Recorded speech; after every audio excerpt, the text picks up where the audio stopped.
لومي نصنعو كفلي رومي معرف 12 كاب قطر حدك ساب موداتا خوني كاب قطر حدك ساب شمونت زلو خنبب مو كابو قصلي مالتي انتي يبل ان بارس احواتي نسغاهم هياون قدوسن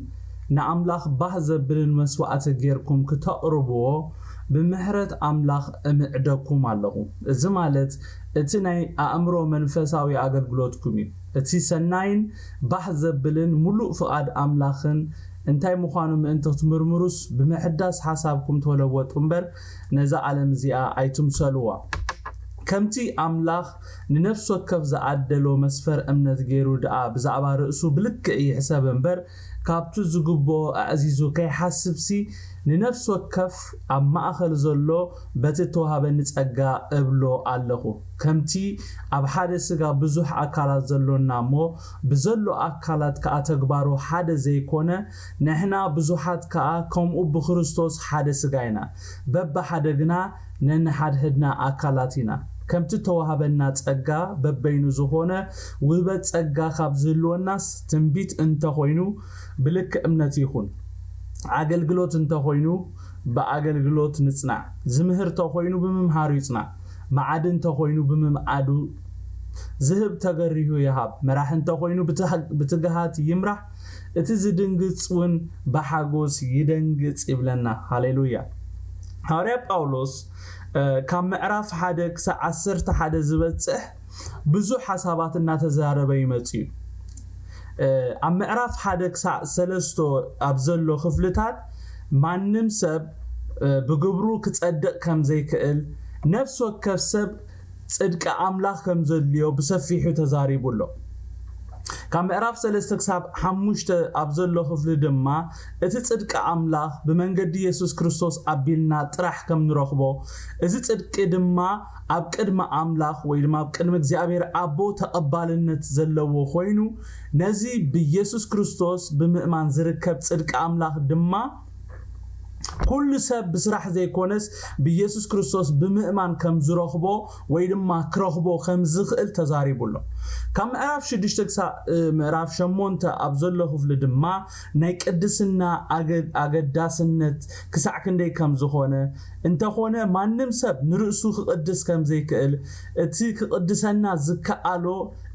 እቲ ሳልሳይ ኣካል ዝኾነ መንፈስ ቅዱስ ከም ዝኾነ ተዛሪቡሎ ካብ ምዕራፍ 9 ክሳብ 11 ኣብ ዘሎ ክፍሊ ድማ ነቲ ክሳብ ምዕራፍ 8 ዝበጽሕ ክሳብ ዝበጽሕ ክዛረበሉ ዝጸነሐ ሓሳብ ብምቕያር ኣብ ምዕራፍ 9 ብዛዕባ ውድቀት እስራኤልን ብዛዕባ እግዚአብሔር ኣምላኽ ምስ አብርሃም ዝኣተወ ኪዳንን ብዛዕባ ኩሉ እቲ ተስፋታት ኣምላኽ ንእስራኤል በረኸት ኣምላኽ ዘርኢ አብርሃም ስለዝኾንካ ወይ ድማ ካብ እስራኤል ስለተወለድካ ከም ዘይርከብ እግዚአብሔር ኣምላኽ ብስጋ ዘርኢ አብርሃም ስለዝኾኑ ወይ ድማ መበቆሎም ካብ እስራኤል ስለዝኾነ ወይ ድማ ብስራሕ ነቲ በረኸት ከም ዝረኽቦ ፈጺሙ ተስፋ ከም ዘይሓቦ እቲ በረኸት ኣምላኽ ነቶም ባዕሉ ብልኡላዊ ስልጣኑ ንዝመረጾም ሰባት ከም ዝኾነ ኣብ ምዕራፍ 10 ድማ ናይ እስራኤል ውድቀት ምስ ዘይምእማኖም ዝተተሓዘ ከም ዝኾነ እስራኤል ነቲ ብኢየሱስ ክርስቶስ ወይ ድማ ብናይ ዓለም መድሓኒ እተዋሃቦም ናይ መድሓን መንገዲ ከም ዝነጸግዎ ኣብ ምዕራፍ 11 ድማ እስራኤል ተስፋ ከም ዘለዋ እቲ ናይ ሕጂ ድንዛዜ ንሓዋሩ ዝጸንሕ ከም ዘይኮኑ እሙናት ተረፍ ከም ዘለዎ ምልአት ኣሕዛብ ምስተፈጸመ በቲ ኣሕዛብ ዝደሓኑሉ መንገዲ ከም ዝድሕኑ ብሰፊሑ ተዛሪቡሎ ሐዋርያ ጳውሎስ ንምዕራፍ 11 ቅድሚ ምዕጻው ቅድሚ ናብቲ ዝቕጽል ምዕራፍ ምስጋሩ ብዛዕባ ጥበብ ፍልጠትን ኣምላኽን ብምዝራብ ንእግዚአብሔር ኣምላኽ ብምኽባር ብምውዳስን እዩ ናብ ምዕራፍ 12 ሰጊሩ كسا حجي خنزاربلو زصنحنا حساب بحصيرو كنطقاللو خلنا كم معرف حدك سا عمشته اتي املاخاو صدقي اب يسوع كريستوس طراي كم زركب نتي نزي أملاخاو صدق نمركاب دما داغماي مولاد ويدما بيسوس كريستوس مؤمن كم زدلي كم مقراف شدش تكساب شمون تبزلو خفل دما اتي أملاخاو يقدسنا أبهيو السبات بحيل منفس قدوس أبيلو أبهيوت داغم تولدو سبات كم زغلت كم مقراف تشعتك أسرت حدا دما اتي صدق أملاخ حق النتو أبو كم تقلت إنانري كم مقراف أسرت خلتك أسرت حمشت دما اتي صدق أملاخ أبهيوت داغم تولدو كريستيانات بتكبار كقلت كم زلو ويزمهرنا كبري نقويتا يسوس كريستوس يكون آمين هورا ጳውሎስ كم مقراف حدك أسرت حدا انتاي جيرو اندحر إلنا اتي انملخو أملاخ انتاي كم زمسل بزعبا محرتو فقرو أقلو لوحاتو لعلو كله دما نتسقى أملاخ يارينا آمين أما هرأف أسرت خلت مسبت أحد ما إزي عبي فكار محاري لوح أكال زخونة أملاخ بقال ترايك نملخو قبو خمزي كونه نتسقى أملاخ ملاشنا حكينا أملخو بقال تراي زي كونس بسرح تقلت أملخو خون كمزلوو كمزي بمبال ينقرنا آمين أمبارس حواتي نسقاهم هياون قدوسن نأملاخ بحزب بالمسوعة غيركم كتقربو بمحرة أملاخ معدوكم الله زمالت اتي ناي أمرو منفساوي أقل قلوتكم يو اتي سناين بحزب بالملو فقاد أملاخ انتاي مهانو ما انت ختمر مروس بمحداس حسابكم تلوت أمبر نزا عالم ازياء ايتم سلوه بلنا أبزا حواري ጳውሎስ እግዚአብሔር አምላክ ካብቲ ዝደሓነ ሰብ ወይ ድማ ካብ ሓደ ኣማኒ እቲ ዝጽበዮ ህይወት ከመይ ከም ዝኾነ ይዝነግረና ዘሎ አሜን ኣብ ቁጥሪ 1 እንታይ ኢሉ እምበኣርሲ ኣሕዋተይ ንስጋኹም ሕያውን ቅዱስን نأملاخ بحزبل المسوات غيركم كتقربوا بمحرت أملاخ معدكم الله زمالت اتني أمرو منفساوي أغلغلوتكم يلو أبزهاري ጳውሎስ نسغانا هياون قدوسن نأملاخ بحزبل المسوات غيرنا كنقرب كمقدنا كله ثلاثه عبيت نطبታት ማለት ህያው መስዋዕቲ ቅዱስ መስዋዕቲ ንአምላኽ ባሕዘብል መስዋዕቲ ዝብሉ አልዒሉ ተዛሪቡሎ አሜን ካብዚ እንታይና ንርዳእ እንደሕርኢና እግዚአብሔር አምላኽ ዝደልዮ መስዋዕቲ እንታይ ከም ዝመስልና ካብዚ ክነብቦ ጸናሕና ቃል ክንርዳእ ንኽእል نزم مسوات دما أملا كاب كل زي كونس كابتي بدم ودو هياو زغبرو دقو يزصبيو آمين كاباين كاباهاتكم يو كم زي عينت أملهو زصبي እግዚአብሔር أنا نسحاتكمن قدم موتاتينا نيرنا بخريستوس مس آمنا غنا كاموت ناب هيوت تسغاغيرنا ስለዚህ አብዘ ሐዋርያ ጳውሎስ ነቶም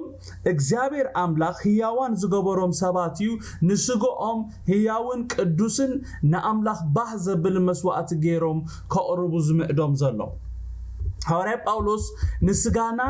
هياون قدوسن نأملاخ بحزبل المسوات غيرنا نقرب كم زلونا كمعدنا خلو اتي أملاخنا زفتو مسواتي انتاي كم زمسل يزاريئنا زلو بحتصيرو እግዚአብሔር أملاخ زفتو مسواتي هياو قدوس كابزو زوصنا امرو منفساوي اغلغلوت كم زخونه يزنغرنا زلو كبرن غويتا يخون سلامنتايو حواريا ጳውሎስ نسغاهم هياون قدوسن نأملاخ بحزبلن مسوات غيركم تقربو بمحرت أملاخ معدكم اللهو إذا مالت اتناي أمرو منفساوي أغلغلوتكم إلو اندحر إلنا سغانا بيت مقدس نايتي أبانا حديرو زلو منفس قدوس لزخوني آمين آمين دو سلامنتايو نسغاهم هياون قدوسن نأملاخ بحزبلن نسوات غيركم أقربو إلو اندحر إلونا مغنياتهم سغانا بيت مقدس نايتي أبانا حديرو زلو منفس قدوس لزخوني أب قداماي قرنطوس ምዕራፍ 3 ካብ 16 ክሳብ 17 ከይድና ንንብብ ኮለና ከምዚብል ቤተ መቅደስ አምላኽ ምዃንኩምን መንፈስ አምላኽ አባኻትኩም ሓዲሩ ምህላውንዶ አይትፈልጡን ይሁም ሓደኳ ነታ ቤት መቅደስ አምላኽ እንተ አማሰና አምላኽ ከማስኖይ ቤት መቅደስ አምላኽ ቅድስትያ እዛ ቤት መቅደስ እዚአውን ንስኻትኩም ይሁም ይብለና አሜን بتمساسالي أب قدامي قرنطوس ምዕራፍ 6 ካብ 19 ክሳብ 20 ኸይድና ክንንብብ ኮለና ብዋጋ ተዓዲግኩም ኢኹም እሞ ስጋኹም ቤት መቅደስ እቲ ኣባኻትኩም ዘሎ ካብ ኣምላኽ እተቀበልኩምሞ መንፈስ ቅዱስ ምዃኑ ናይ ርእስኹምን ከም ዘይኮንኩምን ዶ ኣይትፈልጡን ኢኹም ስለዚ ብስጋኹም ንኣምላኽ ኣኽብርዎ ይብለና አሜን ኣምልኾና بمنفس تراي ويدما بنفس تراي أيكونن نسجانا انكولاي زتقاللي مولو أملخو السوي እግዚአብሔር ይመስገን أبكالاي كورنثوس ምዕራፍ 6 ካብ 14 18 ከይድና ክንንብብ ኮለና ድማ እንታይ ይብል ምስቶም ዘይኣምኑ ኣብ ሓደ ኣርዑት ኣይትጸመዱ ማለት ንጽድቅን ኃጢአትን እንታይ ያራኺቦ ወይስ ንብርሃን ምስ ጸልማት እንታይ ሕብረት ኣለዎ ክርስቶስ ከምስ ብልያል እንታይ ምስምማ ኣለዎ ወይስ ንኣማንም ዘይኣማን እንታይ ግደለዎ ንመቅደስ ኣምላኽ مستعوت انتاي سمم علوه أملاك أباتاتهم كنبر أباتاتهم كملالسي أنا أملاكهم كوني نساتهم من حزبي كونيهم كم زبلة نحنا بيت مقدس هياو أملاكنا آمين اسكه الله هنا نبلو نحنا بيت مقدس هياو أملاكنا that's why اتي بيت مقدس كقدس زلوه that's why اتي بيت مقدس هياو كخود زلوه زيابير سمي بارا سلزي انتايلو كما أخلو موچون تفلين رغوص عايز تنكيو أناون كقبلوكم يجيب الإግዚአብሔር أبو دما كخونكم نسخاتكم أوداتن أوالدن كتكونين يخم يبل اتخلو زكالو قويتايب لنا آمين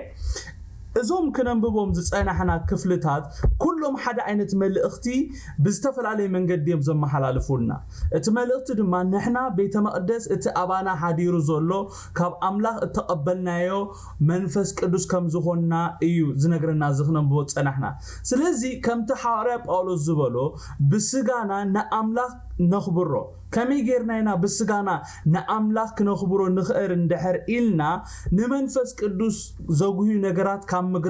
كم مغبار بمؤطاب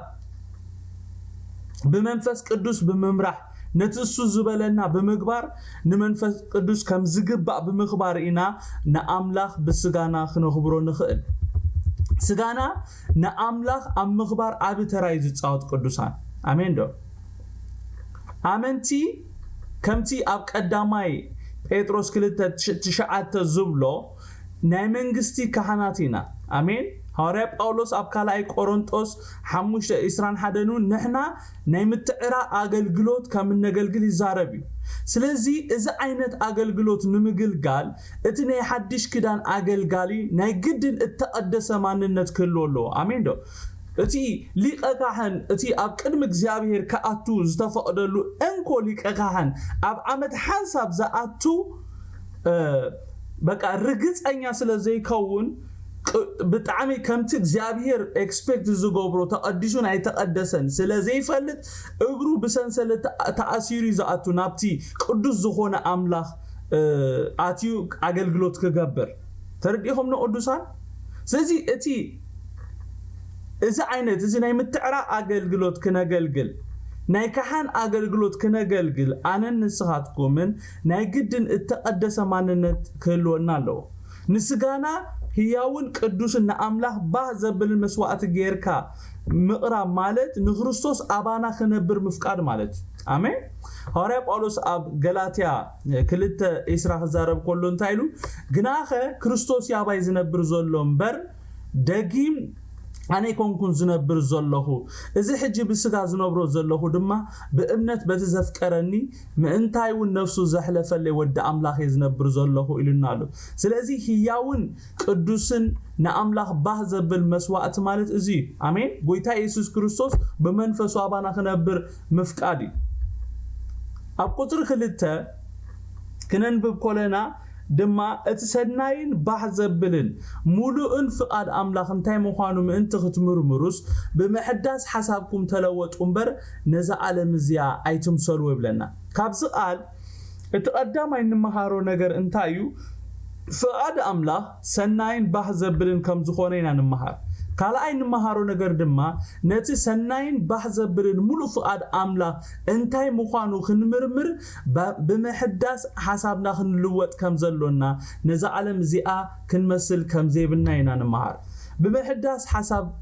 ምልዋጥ ማለት እንታይ ማለት እዩ ከመይ ጌርና ኢና ብምሕዳስ ሓሳብና ክንልወጥ ንኽእል ነዛ ዓለም ኣይትምሰልዋ ክብል ከለኹ እንታይ ማለት እዩ ቅድሚ ነዘን ሕቶታት ምምላስና ብዛዕባ ፍቃድ ኣምላኽ ዝብል ሓሳብ ቁርብ ክንዛረብ ሰናይ ኮይኑ ይስምዓኒ ብዛዕባ ፍቃድ ኣምላኽ ክንዛረብ ከለና እቲ ፍቃድ ኣምላኽ ዝብል ሓሳብ ብዛዕባ ልዑላዊ ፍቃድ ኣምላኽ ካልኣይ ድማ ብዛዕባቲ ኣብ መጽሓፍ ቅዱስ ተገልጸ ፍቃድ ኣምላኽ ሳልሳይ ድማ ብምሕዳስ ሓሳብና ምስ ተለወጥና ብመንገዲ መንፈስ ቅዱስ ኣቢልና እንረኽቦ ፍቃድ ዘጠቃልል ሓሳብ እዩ አሜን እዚ ምልዋጥ ዝብል ትርጉም ተፈጥሮኻ ምቕያር ወይ ድማ ካብ ሓደ ነገር ናብ ካልእ ነገር ምልዋጥ ዝብል ትርጉም ኣለዎ አሜን ዶ ትማሊ ወይ ድማ ንጎይታ ምስተቀበልኩም ዝነበረኩም ህይወት ዲ ዘለኩም ሎም መዓልቲ ቅዱሳን ኮምፕሊትሊ ተለዊጥኩም ኣለኹም ኢለ ይኣምን ኮምፕሊትሊ ለውጥ ክመጽእ ክእል ኣለዎ ኣባና ኢየሱስ ክርስቶስ ጎይታይ አሜን ኢዮባ ነዚ ቃል ብቐሊሉ ዝገልጸልና ወይ ከረዳአና ዝኽእል ከምቲ ኢዮባ ሕጂ ጽሒፉልና ዘሎ ሜታሞርፎስ ዝብል ናይ እንግሊዘኛ ቃል እዩ አሜን ሓንቲ ጽምብላሌ ናብ ጽምብላሌ እትቕየር በርባዕተ መስርህ ምስ ሓለፈት እያ አሜን ጽምብላሌ እሲ ትኺላ ጽምብላሌ ኣይትኸውንና በርባዕተ መስርሕ ወይ ድማ ደረጃታት ምስ ሓለፈት እያ ጽምብላሌ እትቕየር እቲ ቀዳማይ ደረጃ ከምቲ ኩላህና ብሳይንስ ተማሃርና እንቋቁሖ እያ አሜን ካብ እንቋቁሖ ምስ ወፀ ድማ ናብ ላርቫ ወይ ድማ ሓሰኻ ይቕየር ካብ ሓሰኻ ድማ ብሳልሳይ ደረጃ ናብ ፑፓ ወይ ድማ ሓደ ሓሰኻ ካብ ኣባ ጨጓርነት ናብ ጽምብላሌ ክቕየር ከሎ ዝሕዞ መልክዕ ይቕየር ማለት እዩ ብራብዓይ ደረጃ ድማ ናብ እኹል ወይ ድማ ኣብ ሙሉእ ኣካላዊ እቤት ዝበጽሓሉ ደረጃ ወይ ናብ ጽምብላሌ ዝቕየረሉ ደረጃ እዩ ስለዚህ ብዛዕባ ምልዋጥ ክዛረብ ከሎ እዚ ዓይነት ሙሉእ ለውጢ ዝዛረብ ዘሎ ከምዚ ክንሪኦ ዝጸናሕና ድማ እዚ ለውጢ ደጋዊ ለውጢ ጥራይ ዘይኮነ ኩለንትናዊ ለውጢ እዩ አሜን ዶ ከምዚ ክንሪኦ ዝጸናሕና ድማ እዚ ለውጢ ደጋዊ ለውጥ ጥራይ ዘይኮነ ኩለንትናዊ ለውጢ ስለዚህ ሐዋርያ ጳውሎስ ብምሕዳስ ሓሳብኩም ተለወጡ እምበር ነዛ ዓለም እዚ ኣይትምሰሉ ክብለና ከሎ ብዛዕባ ደጋዊ ለውጢ ዘይኮነስ ብዛዕባ ኩለንትናዊ ዝኾነ ለውጢ ዝዛረብ ዘሎ ክብሪ ንሽሙ ይኹን አሜን ስለምንታዩ ብምሕዳስ ሓሳብኩም ተለወጡ ኢሉና እንደሕርኢና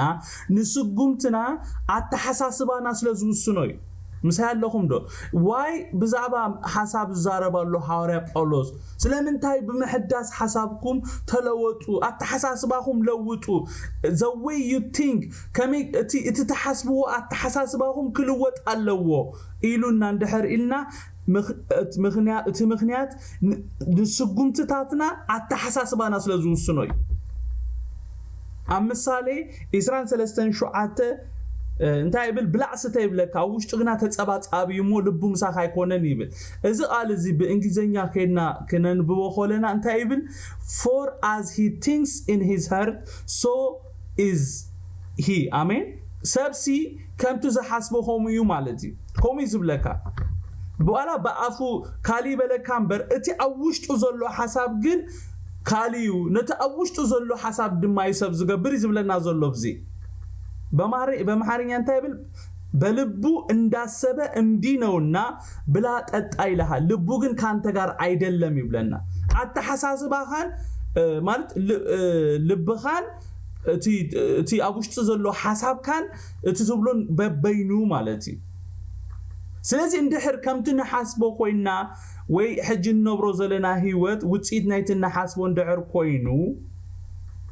ወይ ኣተሓሳስባና ንህይወትና ዝቆርጾ እንድሕር ኮይኑ ናይ ግድንና እንታይ ንሓስብ ከም ዘሎና ክንፈልጥን ብምሕዳስ ሓሳብና ክንልወጥ ዘለና አሜን ቅዱሳን በሓፂሩ ቅዱሳን ነፍስ ወከፍና ብዘ ዘለና ናይ ኣተሓሳስባና ውጽኢት ኢና እዚ ሕጂ ንነብሮ ዘለና ናብራ ናይ ኣተሓሳስባና ውጽኢት እዩ حواري ጳውሎስ بمحداس أمرهم تلوت أمبر نزع عالم أي تمثل وخبلنا خلهم بعر بزعبة فتشم زخون لوتي زارب زلو إذا لوتي بناء منفس قدوس حيل زمت ناء منفس قدوس سرح كمتي أبكال أي كورنثوس 13:15 تتصحيف زلو أنت قالوا نحنا كلاتنا جنا بقولوا جت نتخبر جويتا كم مستعد غيرنا نتأمتنا كم منفس جويتا كاب كبري ناب كبري ناب تمثلي أرأيون لو زبولو نأنا نمثلو أرأيو ملواتي آمين نخبر أملاك أبانا مغلاتي نمنفس كل سرعة بمحدث حسابنا هم غيرنا نلوت اندهر إلنا كم زخنون ببوت أنحنا ناب جويتا يسوس بمتأمات أسرو بمسعب نمنفس كدوس بمئزازي زمت آمين دو كمي غير كا خاتلوت اندحريلكا تا منفس قدوس زيدليا ነገር ግደፍ ግብለካ ሆሎ ክትገድፋ ሆለኻ መንፈስ ቅዱስ ኩሉ ስጉምትታትካ ኩቆጻጸሮ ሆሎ እና ተለወትካ ትመጽ እግዚአብሔር ይመስገን ከምቲ ንሱ ዝደሌካና ሆንካ ትመጽ ማለት አሜን አብካላይ ቆሮንቶስ ምዕራፍ 4 ሄድና ክንንብብ ኮለና እንታይብል እቲ ብርሃን ወንጌል ናይ ክብር ክርስቶስ ንሱኻ ምስል አምላኽ ምእንቲ ከይብራሃሎም ሲ አምላኽ ዘዓለም ዚኣ ንሐሳብ እቶም ዘይአምኑ አወሮ ይብለና ስለዚህ ብምሕዳስ ሐሳብኩም ተለወጡ እምበር ነዚ ዓለም አይትምሰልዋ ማለት እምበአር አሰርቶም ናበይ ገጾም ይግስግሱ ከም ዘለው ዘይፈልጡ እውራት አይትሰዓቡ ንስኻትኩም ተለዊጥኩም ነቲ ዝጸልመተ ሐሳቦም አብርህሎም ማለት እዩ ክብር ንሽሙ ይሁን አሜን رومي 10 كاب 3:8 انتايبل كمتي املاح ننفس وكف زعدلو مسفر امنت غيرو دعا بزعبا رسو بلك يحسب انبر كابت زغبو عزيزو كي حسب ننفس وكف اما اخر زلو بتتواب نصقا بلو الله كمتي اب حد سغا بزوحات اخالات زلونامو بزلو اخالات كا تغبارو حد زي كونه نحنا بزوحات كا كم بخريستوس حادث سغاينا بب حدغنا نن حدهنا اكلاتينا كمت توابنا صغا ببين زخونه وهبت صغا خاب زلوناس تنبيت تزي انت كوينو بلك امنتنا يخون አገልግሎት ተኮይኑ በአገልግሎትና ነጽና ዘመህር ተኮይኑ በመምሃር ይጽና ማዓድ ተኮይኑ በመማዓዱ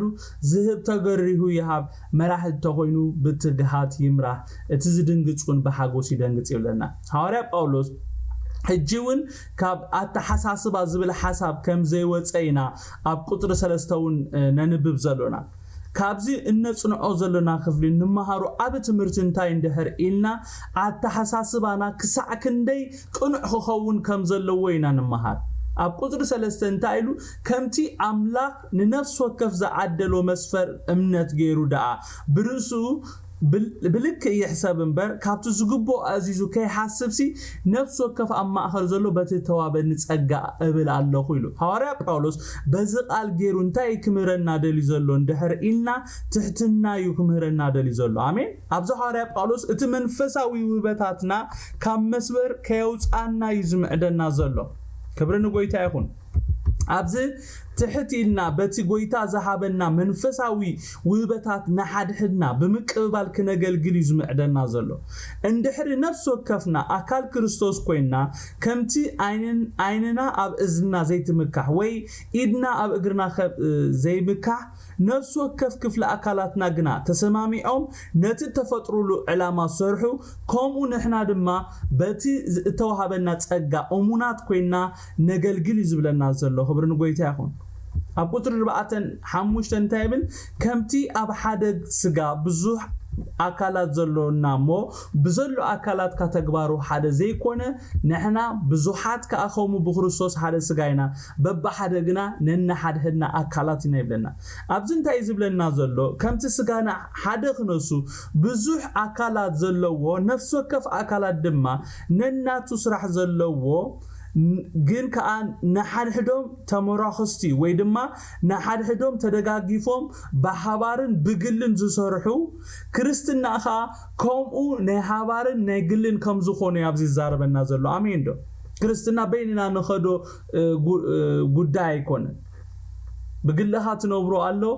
በሓባር ድማ ተኸዶ ጉዕዞ ኣሎ እግዚአብሔር ይመስገን ሐዋርያ ጳውሎስ ኣብ መልእክታቱ ነዚ ሐሳብ ኣብ ብዙሕ ቦታታት ኣስፊርዎ ኣሎ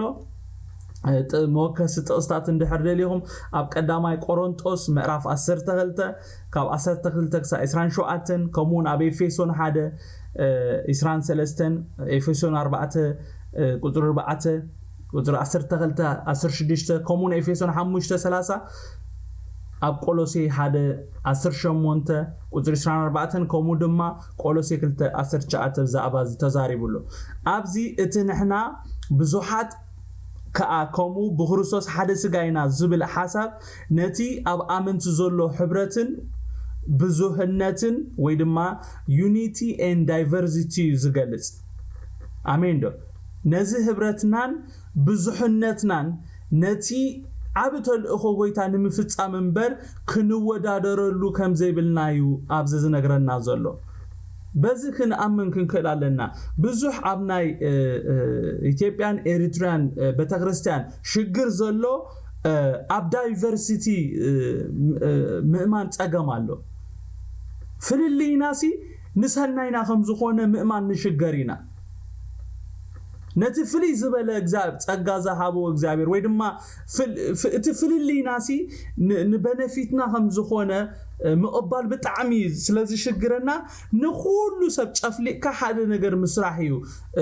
زحسب مالتي إذا منفس زي كابيتا كريستيان إجزابير يترقوا آمين دو unity and diversity نبتا كريستيان تصباقي عين آمين دو حبرتنان بزوحنتنان نتي آبتو الأخو قويتا نمفتس آمنبر كنو ودادرلون أيتوها إجزابير يمسكن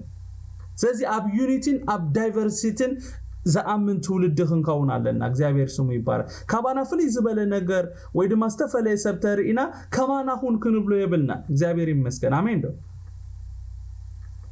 كاب قدر شديشان ساشمون تنتابل كم تتوها بالناس أجاب بينو زخونة وهبت أجا خابزلو الناس تنبي تخوينو بلك أمنتنا يخون أجل جلوت انتخوينو بأجل جلوتنا نصنع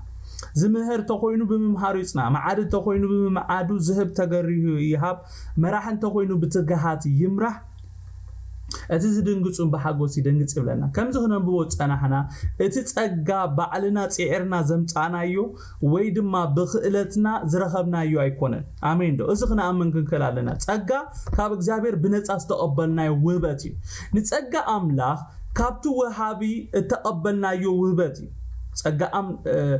سلزي إن نيتلو وإن نفسحلو مخنيات منهم يبلنا اتو وحابي نتتأجا غبنا خلو باتي زحابنا تأجا متان فقاروخ نقلقل إليو نزي بنتأ بخو متقبلنا يو وهبت أملاخ بقو بخن تقاملو همزلنا يو زخف لزدما زمهرنا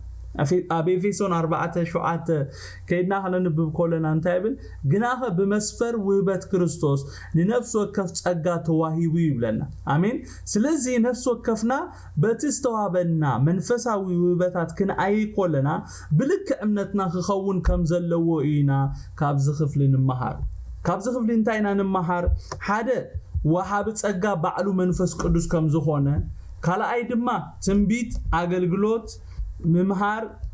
ممآد مهاب ممراحن مدنقاتن وهبتات منفس قدوس مخانو مينان مهار نزي كم منفس قدوس تقبلنا يو وهبتات كم تزقبا زي متقام بقطتا مستوهابي يزبا أسنا آمين دو قدوسان كم زغيركم كتحاسبو ويدما هم زغيرنا نحاسب يقبا أناي نزي كم منفس قدوس تقبلنا يو منفساوي وهبتات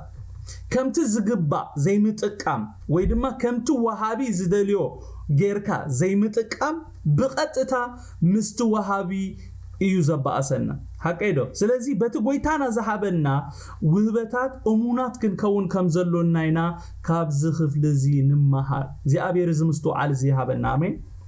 ابزي اتي اغلغلوت إلو زلو بغريك دياكوناي يزبلو ازتي إذا وهبت تقبلوا سبات كمتي بتجرينيا أجلجلوت إلو زلوا بستفر عليه بوتا كم أما حضرتي أبستفر عليه تفحني أجلجلوت زجلجلونا أبنت بتكبر يو سرحات زجلجلو بحتصيرو نخالوت أمانتي زرود أسباتيم زي تزجلجل بلكي أجلجل زبل زلوا مالتي سلازي ግብረ ሐዋርያት ድሕር 6:1 ከይድና አንቢብና አብኡ ንረኽቦይና ኣብ ቀዳማይ ቆሮንጦስ ምዕራፍ 12 ቁጥሪ 5:28 ከምኡ ከስጥቕሳት ክነንብቦ ንኽእል ኢና መምህር እዚ ውህበት እዚ መምህር ኢልዎ ዘሎ እዚ ምህር ብምምሃሩ ኢልዎ ዘሎ መምህር እዚ ውህበት ኣብ ቀዳማይ ቆሮንጦስ ምዕራፍ 12 ቁጥሪ 28 ቀዳማይ ቆሮንጦስ ምዕራፍ 14:26 ተጠቂሱሎ እዚ ውህበት እዚ ምስቶም ዓበይቲ ውህበታት ሐዋርያት ነቢያት ምስጓሳ ኣብ ኤፌሶን 4:11 ተጠቅሰ ነታ ማሕበር ንምህናጽ ካብ እተወሃቡ ዓበይቲ ውህበታት እዩ ኣሜን ዶ መምህር ዝብል ናይ መምህርና ጸጋ ዝተቀበለ እቲ ዝዓበየ ካብቶም ሓሙሽተ ኦፊሳት ሓደ እግዚአብሔር ይመስገን ማዓዲ ዝብል እዚ መብዛሕቴና ከም ውህበት ዘይንሪኦ ግን ከዓ ኣዝዩ ኣገዳሲ ውህበት እዩ ኣሜን ዶ እዚ ምምዓድ ከም ተራ ነገር ንቆጥሮ ሰባት አሉ ውህበት እዩ ኣሜን ዶ ናይ ምምዓድ ጸጋ ዘለኩም ናይ ምምኻር ጸጋ ዘለኩም ኮንስል ናይ ምግባር ጸጋ እዚ ናይ ምምዓድ ጸጋ ጊፍት ካብ መንፈስ ቅዱስ እዩ ሰባት እንድሕር ጽን ኢሎም ሰምዑኻ እንድሕር ኮይኖም ካባኻ ምኽሪ ክቕበሉ ምዕዶ ክቕበሉ ናባኻ መፁ እንድሕር ኮይኖም ነዚ ጸጋ እዚ ክንኩስኩሶ ክንዕብዮ ይግባአና ኣሜን ዶ This is a gift of God. እዚ መብዛሕቴና ከም ውህበት ዘይንሪኦ ግን ኣዝዩ ኣገዳሲ ውህበት እዩ ሕጂ ንሕና ነዚ ኣገልግሎት እዚ ንበዓል ፓስተራት ንበዓል ካልኦት ኣብ ቤተ ክርስቲያን ኣገልገልቲና ኣገልገልቲ እዮም ኢልና ንህቦም ኢልና ንብሎም ንዖሚና እዚ እዮ ዝኸኣዩ ንህቦም ግን ኣይኮነን እዚ እሳቶም ከኣይዎ ኣይግባአኒ specifically እግዚአብሔር አማኸና በዚ ውህበት ዝቀብኦም ሰባት በዚ ውህበት ነዚ ውህበት እዚ ኣብ ውሽጦም ዘቀመጦ ሰባት አሉ ንዖኦም አላሊና ከም ኦፊሰር ኢና በዚ ኦፊስ እዚ ከገልግሉ ኦፖርቹኒቲ ክንቦም ይግባአናይ ብዙሓት ከበላሹ ኾሎ ርኤለኹ ዲያቆናት ድም አገልገልቲ ተባሂሎም ኣብ ቤተ ክርስቲያን እዚ ናይ ምምዓድ ጸጋ ኣብ ውሽጦም ስለዘየሎ ኖን ከዕሪዩ ከበላሹ ይሃትሪ ብዙሓት ማለት እግዚአብሔር እንድሕር እዚ ነገር እዚ ጸጋ እዚ ኣሚጡልካ ኣብ በዚ ጸጋ እዚ እንተ ዘይገልገልና ጽቡቕ እዚ ውህበት ምስ ምምሃር ዝኸይድ ውህበት እዩ ፍላይዞም መማሃራን ሰባት እዚ ናይ መምህርና ጸጋ ዘለዎም ሰባት እዚ ናይ ምምዓድ ጸጋውን ኣብኦም ይረአዩ ንእቤት ኮነ ጥዕና ቤተ ክርስቲያን ንምህላው እዚ ውህበት እዚ ኣዝዩ ኣገዳሲ ውህበት እዩ ኣብ ቀዳማይ ጢሞቴዎስ 4:13 ኤፌሶን 4 ካብ 15-16 ከይድና እንድሕር አንቢብናዮ እዚ ውህበት እዚ አቡ ተገሊጹ ንረኽቦ ኢና ዝህብ ይብለና ናይ መሃብ ጸጋ ንዕቤት ቤተ ክርስቲያን ኣዝዩ ወሳኒ ውህበት እዩ ብዙሓት ኣለኹም እዚ ውህበት ተቐቢልኩም ዘዝቶ ጎይታ ክትህቡ ዝሃበኩም ወይ ሓቢእኹም ኣለኹም ወይ ተጠቂምኩም ኣለኹም በረኸትኩም ዝዓጸኹም ሰባት ብዙሓት ኣለኹም ናይ ብዙሓት በረኸት እውን ሄስኩም ዝደቀስኩም ሰባት ኣለኹም ሎም እግዚአብሔር በዚ ቃል እዚ ገይሩ የበራብረኩም ኣሜን ዶ ዝህብ እዚ ናይ ምሃብ ጸጋ ጊፍት እዩ ሓደ ካልኣይ ድማ ንዕቤት ቤተ ክርስቲያን ኣዝዩ ወሳኒ ውህበት እዩ ኣሜን ዶ ብዙሓት ጎይታ ነዚ ውህበት ዝሃቦም ሰባት ኣለው ግን እቶም በዚ ጸጋ ዝግለጹ ሰባት ግና ኣዝዮም ሂደት እዮም ስለምንታይ እዚ ውህበት ዘለዎም ሰባት ጽቡቕ ጌርኩም ስምዑን እዚ ውህበት እዚ ዘለኩም ሰባት ከም ዘለኹም ፈልጤ እዚ ውህበት ዘለዎም ሰባት ከምቲ ዝድለይ በቲ ዝተዋቦም ጸጋ ዘገልግሉ ስለምንታይ እንድሕር ኢልና መንፈስ ቅዱስ ምስተዛረቦም ጽቡቕ ጌርኩም ስምዑኒ መንፈስ ቅዱስ ምስተዛረቦም ነቲ ካብ መንፈስ ቅዱስ ዝሰምዕዎ ድምጺ ብስጋ ስለዘሰላስልዎ ጽቡቕ ጌርኩም ዶ ሰሚዕኹም ኣለኹም እዚ ውህበት ዘለኩም ሰባት ካብ መንፈስ ቅዱስ ምሰማዓኻ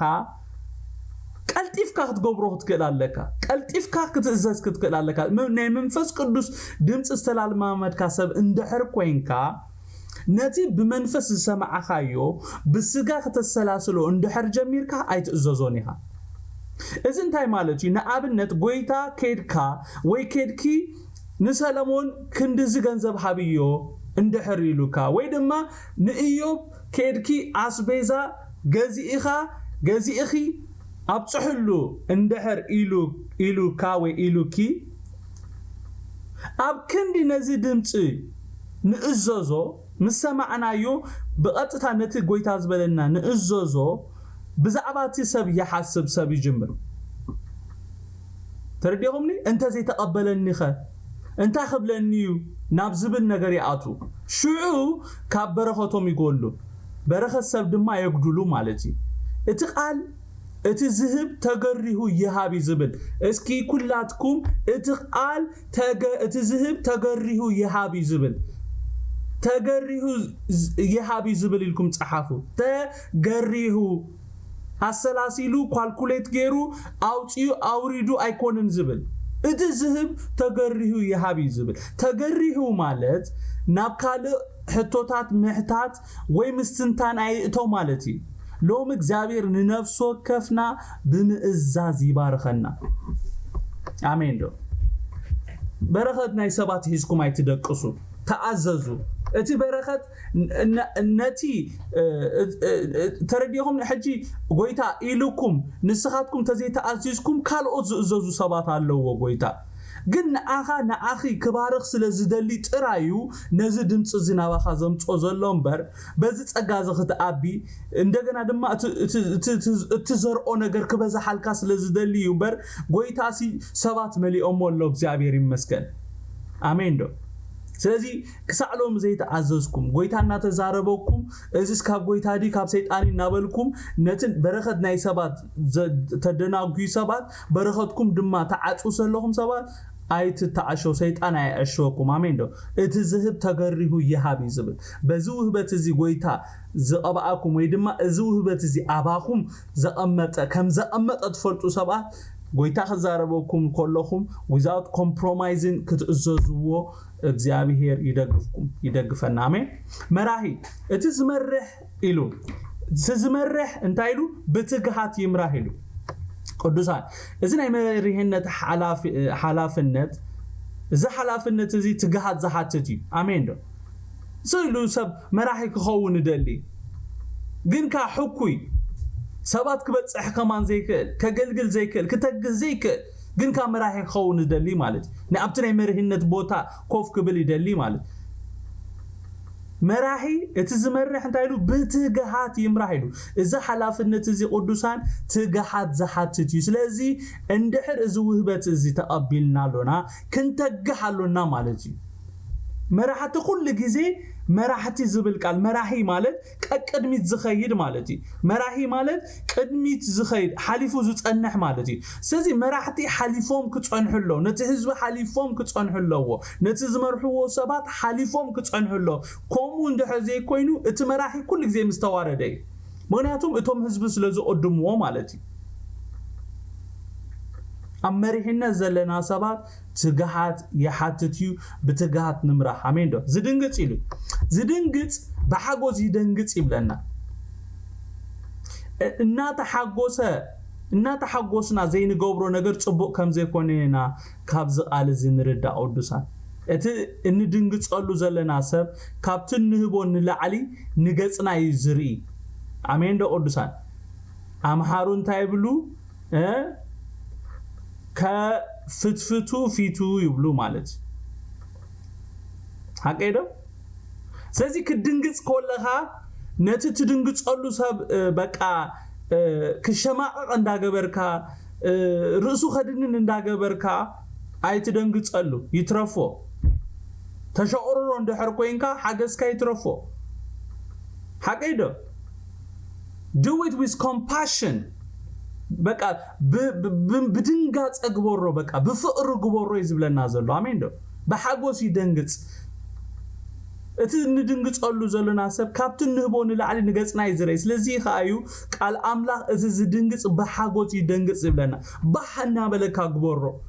ደስና በለካ ትገብሮ ከም ዘለኻሲ ነቲ ሰብሲ ነቲ ድንግጸሉ ዘለኻ ሰብሲ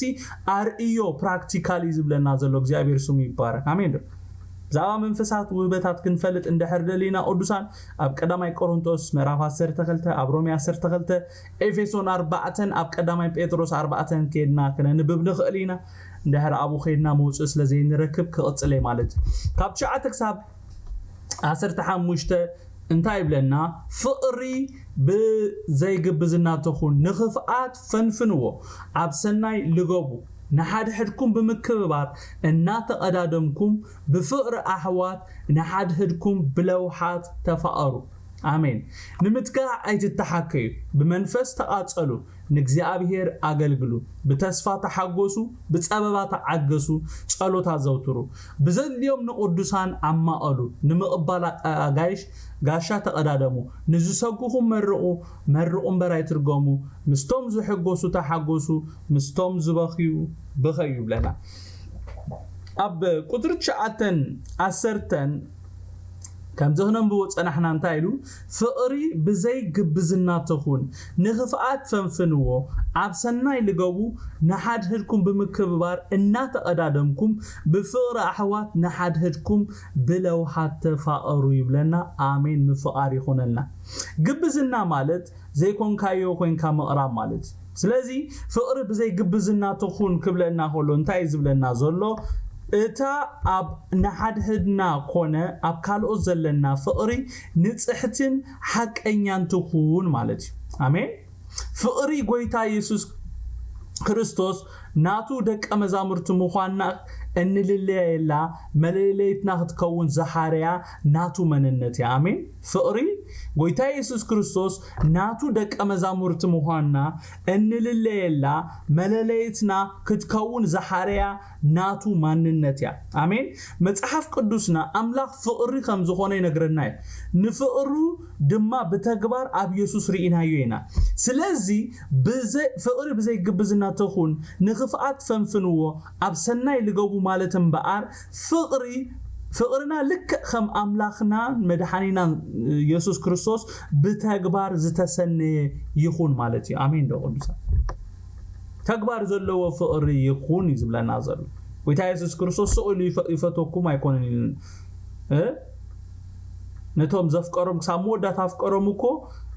he means it በተግባር ካፈሩ ሪኢና እግዚአብሔር ይመስገን አብ ቀዳማ ዮሐንስ ምዕራፍ 3 18 ሄናን ንብብኮልና እንታይ በሲ አቱም ደቀ በግብርን በሐቅን እንበር በቃልን በልሳንን እንታ አይንግበር ይሉ አይንፋቀር ይብለና ሐዋርያ ጳውሎስ ፍቅር በዘይ ግብዝና ተኹን ክብለና ሆሎም በአር በግብርን በሐቅን እንበር በቃልን በልሳንን አይንፋቀር ይዝብለና ዘሎ አሜን ነዛ ከምዛ አይነት ፍቅር እግዚአብሔር ካብ ማእኸልና ቦንቂሱ ይውጻዩ አሜን ዶ ተሐቀኛ ፍቅሪ እታ በግብር ትግለጽ ወይ ድማ ግብር ዘሰንያ ፍቅሪያ አሜን በሉ ነዝታት ሰ አሜን በሉ ፍቅሪ ቅዱሳን እንዛረቦ ዘይኮነስ በተግባር እንሪኦ ነገሪ እግዚአብሔር በዛ ፍቅር እዚ አይባረከና አሜን ዶ አነ ዘይፍቅረኩም እንደህር ኮይነሲ እንታይ ክገብረ ለይቲ ሰዓት 4:25 ምሳኹም ዝጸንዕ ፍቅር ንቅዱሳን ፍቅር ተዘህልወን ኔሩሲ በዚ ሰዓት እዚ ኮነ ይድቃስ ሰዓት አይኮነ እንዴ ማለት ፍቅርናሲ ተግባር ዘሰንዮ ኸውን አለው ኩሉ ንገብሮ በፍቅር ኸውን አለው ሐቀኛ ፍቅር ኸውን አለው ተግባር ዘሰንዮ ፍቅር እዩ ተሐቀኛ ፍቅር አሜን ዶ እዚ በቃል ንዛረቦ ናይ ፍቅር ቃላት እንጥቀሞ ይኮነን ፍቅር በተግባር ዝግለጽ ነገር እንዛረቦ ነገር አይኮነን እንደህር ዋላ አብትና እንግሊዘኛ እንደህር ከርኩም ናውን አይኮነ አድቨርብ አይኮነ ገለ አይኮነ ፍቅር አክሽን verb እግዚአብሔር ይመስገን አሜን ዶ ፍቅሪ ትዛረቦ ነገር አይኮነን ተሪዮ ነገር በተግባር ትገልጾ ነገር ክብርን ጎይታ ይሆን አብትንቢት እስኬል 33 ቁጥር 31 ከይድና ሆነ ንብብ ኮለና እንታይብል ከም አመጻጻ ህዝብ ድማ አባኻ ይመጹ ይሉ ከም ህዝበይካ አብ ቅድሜኻ ይقመጡ ቃላትካውን ይሰምዑለው ግናኸ አይገብሩውን በአፎም ፍቅር ይሪኢለው ልቦም ግና ደድሕር ረብሓ ርእሶም ይዝኸይድ ይብለና ካብዚ ከምዚ አይነት ህይወት እግዚአብሔር ይውጻና አሜን ከማም መጻጻ ህዝብ ድማ ባኻ ይመጹ ይሉ ከምዝሎም መጻና ያ ማለት ከም ህዝበይካ አብ ቅድሜኻ ይقመጡ ይሉ ቃላት ካውን ይሰምዑለው ግና ካይገብርዎን እዮም በአፎም ፍቅር የርእይለው ልቦም ግና ድድሕረብ ሓርእሶም ይዝኸይድ ይብለና ጎይታ በዓሉ ብዛዕባ ዞም ሰባት እንተ ዘይገልጸልና ነይሩ ቅዱሳን ጽቡቅ ጌርኩም ስሙዕኒ ጎይታ በዓሉ ንባሪኡ ንነቢይ እስቄል እንተ ዘይነግሮ ነይሩ ብዛዕባ ህዝብ እዚ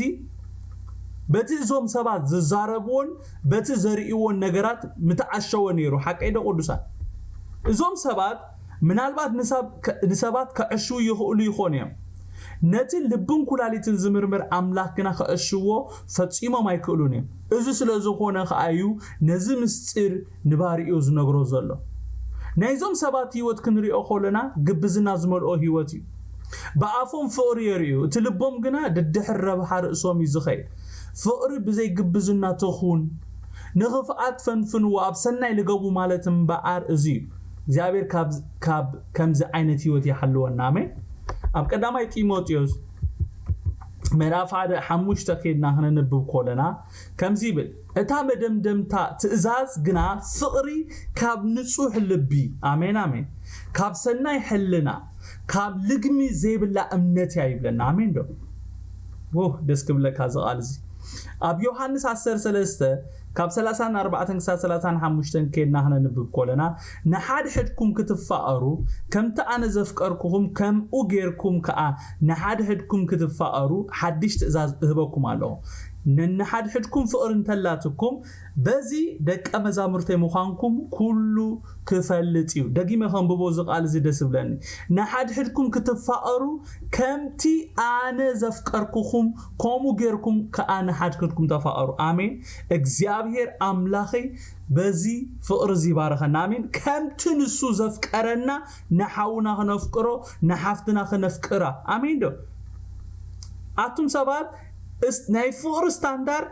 እዚ ይበሉ አሜን ዶ ነቶም ዘፍቅሩኻ ምፍቃር አይኮነን ናይ ፍቅር ስታንዳርድ ናይ ጎይታ ስታንዳርድ ክንፋቀሩሉ አዚዙና ዘሎ ስታንዳርድ እዚ ንሓድ ሕድኩም ክትፋቀሩ ምስበለ ከምቲ ኣነ ዘፍቀርኩኹም አሜን ዶ ከምቲ ኢየሱስ ዘፍቀረኒ ከፍቅር ተጸውዐለሁ ኢልኩም አውጁ እግዚአብሔር ይመስገን ኮሙ ከፍቅርካ እግዚአብሔር ይደግፈኒ ኢልና ንጸልይ አሜን ዶ ኣብ ዮሐንስ 15 ቁጥር 12-17 እንታይ ብለና ከምቲ ኣነ ዘፍቀርኩኹም አሜን አሜን ንሓድ ሕድኩም ክትፋቀሩ ትእዛዘይ እዚዩ ንሓድ ሕድኩም ክትፋቀሩ እዚ እዝዘኩም ኣለኹ ከመይ ዓይነት ፍቅሪ ኣብ ማእኸልና ጎይታ ክህሉ ዝደሊ እንድሕር ኢልና ከምቲ ንሱ ዘፍቀረና አንኮንዲሽናል ዝኾነ ፍቅሪ ማለት ምስ ምንም ዘይተሓዝ ምስ ጥቕሚ ዘይተሓዝ ምስ ዘመደይ ዘይተሓዝ ምስ ዓርከይ መሓዛይ ዘይተሓዝ አንኮንዲሽናል ዝኾነ ፍቅሪ አምላኻዊ በታ አምላኻዊት ፍቅሪ ክንፋቀር ጎይታ አዚዙና ዘሎ ኣብ ቀዳማይ ዮሐንስ ምዕራፍ 3 ቁጥር 11-18 ክነንብብ ኮለና እንታይ ብለና ንሓድ ሕድና ክንፋቀር እዚኣ እታ ካብ መጀመርታ ዝሰማዕኹማ መልእክቲ እያ አቱም ደቀ ብግብርን በሐቅን እንበር በቃልን በልሳንን እንታይ አይንግበር ይብለና አይንፋቀር ይብለና ኣብ ቀዳማይ ዮሐንስ ምዕራፍ 4 ካብ 7-21 ከይድና ክንንብብ ኮለና እንታይ ብለና አቱም ፍቁራተይ ፍቅሪ ካብ አምላኽ ያሞ አሜን ዶ እስከ አሜን በሉ አቱም ፍቁራተይ ፍቅሪ ካብ አምላኽ ያሞ ንሓድ ሕድና ንፋቀር ዘፍቅር ዘበለ ሁሉ ካብ አምላኽ ተወልደ ንአምላኽ ይፈልጦ አምላኽ ፍቅሪ ሞት ዘይፍቅር ንአምላኽ አይፈልጦን አምላኽ ብኡም እንት ቢወት ክነብር ኢሉ ነተሓደ ወዱ ናብ ዓለም ብምልአኹ እታ ፍቅሪ አምላኽ ንአና በዚ ተገልጸትና አምላኽ ባዕሉ ስለዘፍቀረና ብናይ ሓጢአት መተዓረቕ ክኸውን ኢሉ ድማ ወዱ ስለዝሰደደና ይምበር ንሕና ንአምላኽ ስለዘፍቀርናዮ አይኮነን እታ ፍቅሪ በዚያ አቱም ፍቁራተይ አምላኽ ከም ዝገሩ ካብ አፍቀረናስ ንሕናውን ንሓድ ሕድና ክንፋቀር ይግባአና ማለት አንኮንዲሽናል ብዝኾነ ፍቅሪ ማለት ሓደ እኳ ንአምላኽ ዝረአዮ ከቶ የልቦን ንሓድ ሕድና እንተ ተፋቀርና አምላኽ አባና ይነብር ፍቅሩን አባና ትፍጸም ካብ መንፈሱ ስለዝሓበና ንሕና አቡ ከም ንነብር ንሱውን አባና ከም ዝነብር በዚና ንፈልጥ እቲ አቦን ወዱ መድኃኒ ዓለም ክኸውን ከም ዝለኣኹ ንሕና ሪና ንምስክሩን ኣለና ኢየሱስ ወዲ አምላኽ ምዃኑ ዝኣምን አምላኽ አብኡ ይነብር ንሱን አብ አምላኽ ይነብር ንሕናው ነታ አምላኽ አባና ዘላቶ ፍቅሪ ፈሊጥናያን አሚንናያን ኣለና አምላኽ ፍቅሪ እዩ እቲ አብ ፍቅሪ ዝነብር ከኣ አብ አምላኽ ይነብር አምላኹን አብኡ ይነብር ከምቲ ንሱ ዘለዎ ሆሙ ንሕና ኣብዛ ዓለም እዚ አይና ዘሎና እሞ ብመዓልቲ ፍርዲ ስትብዓት ምእንቲ ክህልወና በዚ እታ ፍቅሪ ናብ አባና ተፈጸመ ፍርሓት ስቃያ ተምጽእ እቲ ዝፈርሕ ከኣ ብፍቅሪ ፍጹም ኣይኮንን እታ ፍጽምቲ ፍቅሪ ንፍርሓት ተባረራ ዳኣምበር ኣብታ ፍቅርስ ፍርሓት የልቦን ንሱ ቅድም ኣፍቂሩና እሞ ንሕና እውን ነፍቅር ኢና ነቲ ዝረኣዮ ሓው ዘይፍቅሮስ ነቲ ዘይረኣዮ ኣምላኽ ከፍቅሮ ኣይከኣሉን እሞ ንሓውና ጸልኦስ ንኣምላኽ ኣፍቅሮ ዝብል እንተሎ ንሱ ሓሳዊ እዩ እቲ ንኣምላኽ ዘፍቅር ንሓው ድማ የፍቅሮ ዳኣ እዚ ትእዛዝ እዚዩ ካብኡ እተቀበልናዮ ይብለና ዋው እግዚአብሔር ስሙ ይባረክ ናይ ፍቅር ምንጪ መን እዩ አምላኽ እዩ አሜን ዶ እቲ ዘፍቅር ዘበለ ኩሉ ድማ ካብ አምላኽ ተወልደይ ንአምላኹን ይፈልጦይ እቲ ዘይፍቅር ግና ንአምላኽ አይፈልጦን ንአምላኽ ከም እንፈልጦ መፍለጢና በአር ፍቅር እዩ አሜን ዶ ሓደ ሰብ ንአምላኽ ከም ዝፈልጥ ብምንታይ ካ ትፈልጦ እንድሕሪልና ካብ ዘፍጥረት ክሳብ ራእይ ስለዝሰበኸ ይኮንን ብዙሕ መግላጻ ስለተዛረበ ይኮን ሓደ ሰብ ንአምላኽ ከም ዝፈልጦ መፍለጢዩ እቲ አቡ ዘሎ ፍቅሪ አሜን እቲ ፍቅሪ አምላኽ ዝጣዓመ ሰብ ፍቅሪ አምላኽ ዝረአየ ሰብ ብፍቅሩ ዝተማረኸ በተፈቃር ዝኾነ አምላኽ ዝተወርሰ ሰብ ከፍቅር ወይ ባህሪያት አምላኽ ከንጸባርቕ ናይ ግድን አፍቅር ኢልካ ይኮንን ዘፍቅር አቱም ሰባት ፍቅር ማንነትና ክኸውን ወይ ድማ ሓደ ክፋል ናይ ባህሪያትና ክኸውን ይጎይታ ዝደልዩ አሜን ዶ አምላኽ ፍቅር ኮይና ንብል ዘለና የፍቅር ኮይና ንብል ዘለና አምላኽሲ ፍቅር ይና ንብል ዘለና ጎይታ ድማ ንዓና ፍቅር ክንከውን ይዝደለና ዘሎ ማንነትናስ ፍቅር ክኸውን ይዝደሊ ዘሎ ብፍቅር ዝተወረስና ፍቅር ንሽትት ፍቅር ንልግስ ሰባት ክንከውን ይዝደለና አሜን ዶ እዚ ስለዝኾነ ዮሐንስ ክጽሕፈልና ሆሎ አምላኽ ፍቅር እሞ እቲ ዘይፍቅር ንአምላኽ አይፈልጦን ይሉና ባህሪያት አምላኽ አባና ክንጸባረ እዩ ጎይታ ዝደሊ ዘሎ አሜን ዶ ሐዋርያ ጳውሎስን ሰብሮሜ ምዕራፍ 13 ቁጥር 8 ጽሕፈሎም ኮሎ ከምዚ ኢሉሎ እቲ ንምጻዩ ዘፍቅር ንሕጊ ፈጺሙ ወይ እሞ እታ ንሓድሕድኩም ብምፍቃር ተዘይኮይና ንገለኳ እዳ ኣይሃልወኩም ኢሉና ኣሎ ክንደይ ኖቲና ናይ ፍቅሪ እዳ ዘሎና ሰባት ኣብ ላዕሊ ከም ዘንብብናዮ ንሓድሕድና ክንፋቀር ኮለናዩ አምላኽ አባና ዝነብር አሜን እቲ ፍቅሩን አባና ትፍጸም ታፍቅሩን አባና ትፍጸም በኻላ ዛረባ ኣብቲ ፍቅሩ ዘይብሉ ጽቡቅ ጌርኩም ስምዑን ኣብቲ ፍቅሩ ዘይብሉ አምላኽ የለን ማለት ክንዝምር ንኽእሊና ክንሸብሽብ ንኽእሊና ክንሰብኽ ንኽእሊና ግን ህላውነትና እግዚአብሔር አቡ የለን ንሱ ጥራይ ዘይኮነስ ንሕና አቡ ከም ንነብር ንሱን አባና ከም ዝነብር አፍቅሩ እንተለና ጥራይና ንፈልጥ ህላውነትና እግዚአብሔር ኩሉ ግዜ ክስማዓካ ትደሊዶ ህላውነት እግዚአብሔር ኩሉ ግዜ ከሰኒና ንደሊ ዲና አፍቅሩ እንተር ነቢርና ህላውነት እግዚአብሔር የሰነና ህላውነት እግዚአብሔር ካባና ይፍለይን እግዚአብሔር ይመስገን አሜን ዶ አምላኽ አፍቅሩ ይዝነብር ኣብ ቀዳማ ዮሐንስ ምዕራፍ 4 ቁጥር 16 እንታይ ይብል ንሕናው ነታ አምላኽ አባና ዘላቶ ፍቅሪ ፈሊጥናያን አሚንናያላኖና አሜን ዶ አምላኽ ፍቅሪ እቲ ኣብ ፍቅሪ ዝነብር ከኣ ኣብ አምላኽ ይነብር አምላኹን አብኡ ይነብር አሜን እታ አባና ዘላቶ ፍቅሪ ከመይ ዝበለተ እንድሕር ኢልና እታ አጋፔ ተባላ ወይ ድማ ፍጽምቲ ዘይኩነታዊ ፍቅሪያ አሜን እዛ ፍቅሪ ዚያን በአር አባና ክትሕሉ አምላኽ ደሊዋ ዘሎ ኣብ ቀዳማይ ተሰሎንቄ ምዕራፍ 5 ካብ 22 ከይና ንብብ ኮለና እንታይ ይብለና ንሁሉ ተኣዘብዎ ነትሰናይ ሓዝዎ ካብ ክፉ ዘበለ ሁሉ ረሓቁ ይብለና እግዚአብሔር ሎሚ ካብ ናይ ግብዝና ህይወት አውጪዩ ንኽፋት ካባና አርሒቁ በሐቀኛ ፍቅሪ ንሓድህና ክንፋቀር ይደግፈና አሜን አገዝና እግዚአብሔር የለና አሕዋቴና ሓቴን ካብ ፍቅሪ ወጻኢ እንገብሮ ሁሉ ነገር ኣብ ቅድመ አምላኽ ዋጋ ይብሉ ተቀባልነትን ይብሉ አሜን እዚ ስለዝኾነ ሐዋርያ ጳውሎስ ኣብ ቀዳማይ ቆሮንጦስ ምዕራፍ 13 ካብ 1-3 ከምዚ ኢሉ ቅዱሳን ካብ ፍቅሪ ወፃይ እንገብሮ ነገራት መስዋዕትታት ይኹን አምልኾ ይኹን ውዳሴ ይኹን ኩሉ ነገር ኣብ ቅድሚ እግዚአብሔር ዝቀርብ ካብ ፍቅሪ ወፃይ ትርጉም የብሉ እንታይ ኢሉ በቋንቋታት ሰብን መላእክትን እንተዝዛረብ ፍቅሪ ካብ ዘይትህልወኒ ከም ዘድሂ አስራዚ ወይ ጭልጭል ከም ዝብል ጸናጽል ምሆንኩ ትንቢት ተዝህልወኒ ኩሉ ምስጢራት ኩሉ ፍልጠትን ተዝፈልጥ አኽራን ክሳዕ ዘግእዝ ከኣ ኩሉ እምነት ተዝህልወኒ ፍቅሪ ካብ ዘይትህልወኒ ከንቱ ምሆንኩ ነይረ ኩሉ ገንዘበይ ከኣ ንድኻታት ተዝእድል ንስጋይውን ንምንዳድ ኣሕሊፈን ተዝህብ ፍቅሪ ካብ ዘይትህልወኒ ሓንቲ እኳ ኣይጠቅምኒ ኢሉ ኩሉ ሓሊና ፍቅሪ እንተዘይብልና ምንም ትርጉም የብሉን ማለት እዩ ኣብ ቀዳማይ ቆሮንቶስ 16:14 ሐዋርያ ጳውሎስ ንሰብ ቆሮንቶስ ክጽሕፈሎም ኮሎ እንታይ ኢሉ ኩሉ ግብርኹም ብፍቅሪ ይገበር ኢልዎ አሜን ኩሉ ንገብሮ ግብርታት ብፍቅሪ ተሰነየ እንተኮይኑ ኣብ ቅድመ አምላኽ ተቀባልነት ስለ ኩሉ እንገብሮ ግብርታት ብፍቅሪ ተሰነየ እንተዘይኮይኑ ኣብ ቅድመ አምላኽ ተቀባልነት ስለዘይህልዎ ዘይምግባር ሓይሽ ሐዋርያ ጳውሎስ ኣብ ቀዳማይ ቆሮንቶስ ምዕራፍ 14:1 ከምዚ ኢሉሎ ንፍቅሪ ሰዓብዋ ንመንፈሳዊ ውበት ምናዳግና ክትንበዩ ቅንዑ ይብለ ኣብዚ ቅድሚ ንመንፈሳዊ ውበትን ክንበይን ክንቀንዕ ምዝራቡ በመጀመሪያ ደረጃ ሰርዖ እንታይ እንደሕርኢና ንፍቅሪ ክንስእብ አሜን ቅዱሳን ንፍቅሪ ሰዓብዋ ምስበለ ቀጺሉ እንታይ ኢሉ ንመንፈሳዊ ውህበት ምናዳ ክትንበዩ ቅንዑ ኢሉ ስለዚህ ቅዱሳን እዛ ካብ ቤት አምላክ ቀስ እንዳበለ ትጠፍእ ዘላ ፍቅሪ ነዓዓ አጥቢቅና ነሐዝ ትንቢት ኣብ ህይወትና ከይፍጸም ድማ ንጠንቀቕ ማለት እዩ ኣብ ተንዳሕሮት ማልተታት ኢሉ ሐዋርያ ጳውሎስ ንጢሞቴዎስ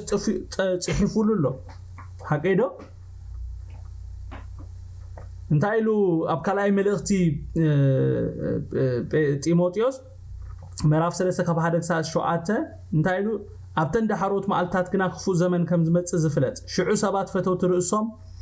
ክኾንዮም እሞ ፈተውት ገንዘብ ተጃሓርቲ ኡብያት ተጻረፍትን ወለዶም ዘይማሱ ርኹሳት ፍቅሪ ንስድራ ቤቶም እኳ ዘይብሎም ተቀየምቲ ሓመይቲ ቀለልቲ ጨካናት ሰናት ዘይፈቱ ኣሕሊፎም ዝህቡ ህቡኻት ተፍክነቲ ካብ አምላኽ ምፍቃርሲ ኣዚዞም ተላዝፈቱ ቶም መልክዕ አምልኽ ዘለዎም ነቲ ሓይሉ ግና ዝኽሕድዎ ናብ ኣባይቲ ህሩግ እናበሉ ሓጢያት ዝመልአን ብብዙሕ ትምኒ ዝደፋን ኩሉ ሳዕ ዝምህራ ናብ ትፍልጠት ሓቂ ክበጽሓ ግና ከቶ ዘይከኣልና ንስቲ ዝማርኹ ካብዚኣቶም እዮም እሞ ካብዚኦም ረሓ እብለና እዚ ትንቢታዊ መልእክቲ ሐዋርያ ጳውሎስ ብዛዕባ እዚ ኣነ ንስኻትኩምን ንነብረሉ ዘለና ዘመን ይጽሒፉ ኩሉ ግዜ ኣብ ትንቢት ክልተ ነገር ይዝኸውን ንኣብነት ኣብዚ ሕጂ ዘንበብናይ ቃል ክልተ ዓይነት ሰባት ኢና ንርኢ እቶም ሓደ እዚ ትንቢት ኣብ ልዕሊኦም ዝፍጸም ሰባት ክኾኑ ከለው እቶም ሓደ ድማ እዚ ትንቢት ዘይምልከቶም እዚ ነገር ኣብ ህይወቶም ከይፍጸም ካብኡ ክርሕቁ ዘለዎም ከም ጢሞቴዎስ ዝበሉ እዮም እግዚአብሔር ካብቶም ከምዚ ዓይነት ትንቢት ኣብ ህይወቶም ዝፍጸም ሰባት አይግበረና አሜን ካብቶም ከምዚ ዝርሕቁ ሰባት ይግበረና አሜን ኣብ ኤፌሶን 3 ካብ 17-19 ሐዋርያ ጳውሎስ ንሰብ ኤፌሶን ዝጸለየሎም ጸሎት እንደሕርኢናዮ ከምዚ ይብል ክርስቶስ ኣብ ልብኹም ብእምነት ምእንቲ ክሓድር ኣብ ፍቅሪ ሱር ሰዲድኩም ተሰሪድኩምን ምስ ኩሎም ቅዱሳን መክፉሕን ምንውሕን ምዕማቁን ቁመቱን እንታይ ምዃኑ ምስተውዓል ክትክእሉ እሞ ነታ ንፍልጠት ሓለፍ እትብላ ፍቅሪ ክርስቶስ ክትፈልጥዋ ክሳዕ ኩሉ መዓልተ አምላኽ ምእንቶ ትመልኡ እጽልይ ኣለኹ ብለና ኢየሱስ ክርስቶስ ያውስም እዛ ፍቅሪ እዚኣ ንዓናውን ክትግለጸልና ኣነ ሎም እጽልይ ኣለኹ አሜን ኣብ ቁጥሪ 11 እንታይ ይብለና ንምትጋሕ ኣይትተሓከዩ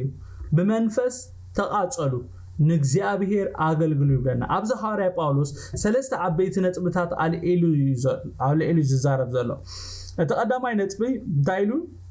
ንምትጋሕ ኣይትተሓከዩ ኢሉ ተኻልኣይ ብመንፈስ ተቃጸሉ ሳልሳይ ድማ ንእግዚአብሔር አልዕሉ ኢሉ አገልግሉ ኢሉ እግዚአብሔር ይመስገን ስለምንታይ ሐዋርያ ጳውሎስ ንምትጋሕ ኣይትተሓከዩ ዝብለና ዘሎ እንደሕር ኢልና ሓደ ካይንተግሕ ዝዋጋኣና ሓይሊ ስለዘሎ እዩ አሜን ዶ ክትተግሕ እንዳደለኻ አዚምን ድንዛዜ ንገብረልካ ትኻስ የምጻልካ ምስልቻው ህይወትካ የምጽእ ስለዚህ ሓደ ካይንተግህ ዝዋጋ ሓይሊ ስለዘሎይ ካልኣይ ትግሃት ዋጋ ስለዘኸፍል ሳልሳይ ድማ መብዛሕቴና ሕኩያት ወይ ናይ ስንፍና መንፈስ ስለዘጥቃዓናይ ራብዓይውን ዋና ምክንያት ግና ትግሃት ሽልማት ስለዘውህበናዩ ንምትጋህ ኣይትተሓከዩ ዝብለና ዘሎ ኣሜን ዶ ሰሚዕኹም ንኽትኮኑ ተስፋ ይገብር أمثالي بزعبات تجوهات كزارب كله أمثالي أسرت قطر ربعته انتايبن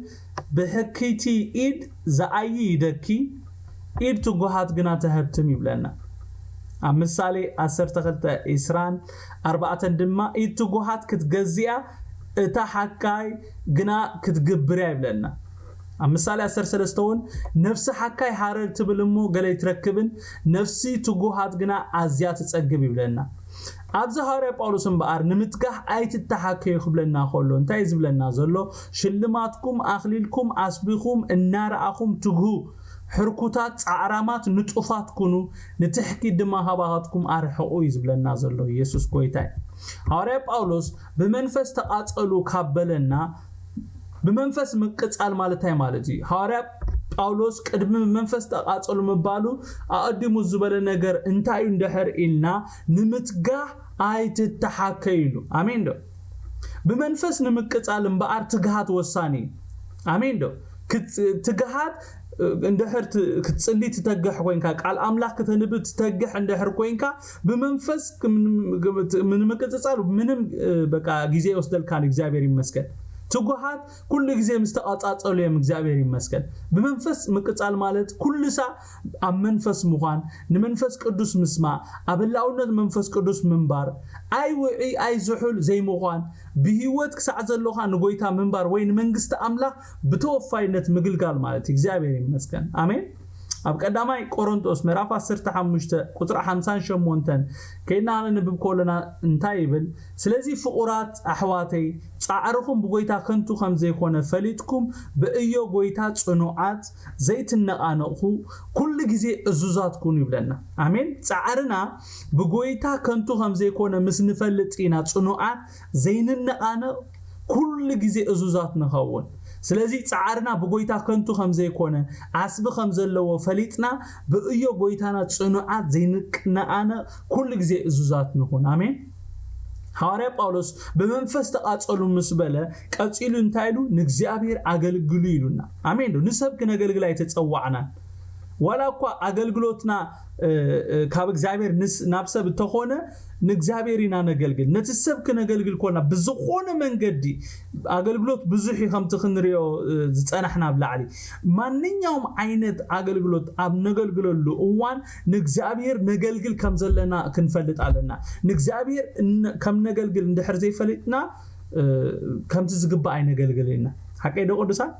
ንግዚአብሔር አገልግሉ ይሉ ሐዋርያ ጳውሎስ ንግዚአብሔር አገልግሉ ማለት ታይ ማለት እዩ ሓደ ንግዚአብሔር ከገልግሎ እንድሕር ኮይኑ እቲ እግዚአብሔር አምላክ ኣብ ህይወቱ ዝገበረሉ እቲ ብክርስቶስ ኢየሱስ ህይወት ዝረኸቦ ህይወት ክርዶ ኣለዎ አሜን እቲ እግዚአብሔር አምላክ በወዱ ኢየሱስ ክርስቶስ ኣብ ህይወትና ዝገበሮ ነገር በትክክል እንድሕር ተረዲና بتذكر እግዚአብሔር አቦ በወዱ ኢየሱስ ክርስቶስ ኣብ ህይወትና ዝፈጸሞ ተግባራት ዝገበሩ ነገር እንድሕር ተረዲና አገልግሉ ተባሂልና ዘይኮነስ በዓልና ፈቲና ደስና በለና ኢና ነገልግል ስለምንታዩ አቤት አምላክ ነጥቶም አይቲ ወሒዶም እንድሕር ኢልና እቲ ዝበዝሐ ህዝቢ እቲ ብጎይታ ዝኾነሉ ነገር ስለዘይፈልጥ ወይ ድማ ስለዘይተረድኦ ንጎይታ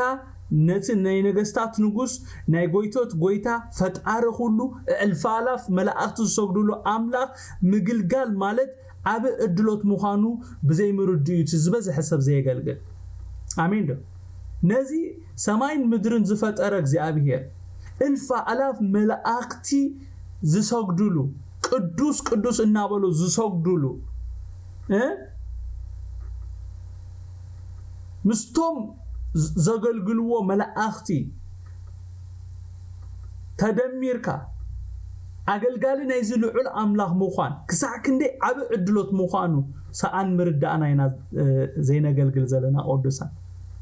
ምስቲ ጎይታ ኣብ ህይወትና ዝገበሩ ኣነጻጽርካ አገልግሎትና ከምዘን ኮሎ ኣነ በወገነይ ማለት ዓጋቢ ይኮነን ንጎይታ ነገልግል እንድሕር ኮይና ኩለንትና ናወፊና ክነገልግሎ ይግዝግባ አሜን እዚ ፍርቅ ልብ ኮይንካ ላንጋ ኮይንካ ትሕኪት ብዝተመልአ ክነገልግሎ ግቦ አይኮነን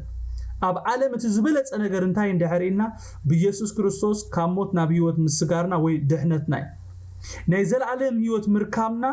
ንዘለዓለም ብዘይ ስቃይ ብብዙሕ ሓጎስ ምስ ጎይታ ንዘለዓለም ከም ንነብር ኩሉ ነገር ንሰናይና ከም ዝልወጥ ኩሉ ኣብ ዝምድሪ ዝበጽሓና ግዚያዊ መከራ ናይ ዘለዓለም ክብሪ ከም ዘምጻልና እናፈለጥና ንጎይታ ክንነብር ክነገልግል ዘይምድላይ እዚ መንፈሳዊ ዕውረትነት ይቆድሳል ንክርስቶስ ምግልጋል ፉሊ ክብሪ አሜን ኩላትኩም እስከበሉ ንክርስቶስ ምግልጋል ፉሊ ክብሪ አገልግሎት ክንብል ኮለና ምናልባት እግዚአብሔር እንደህር ፈቂዱና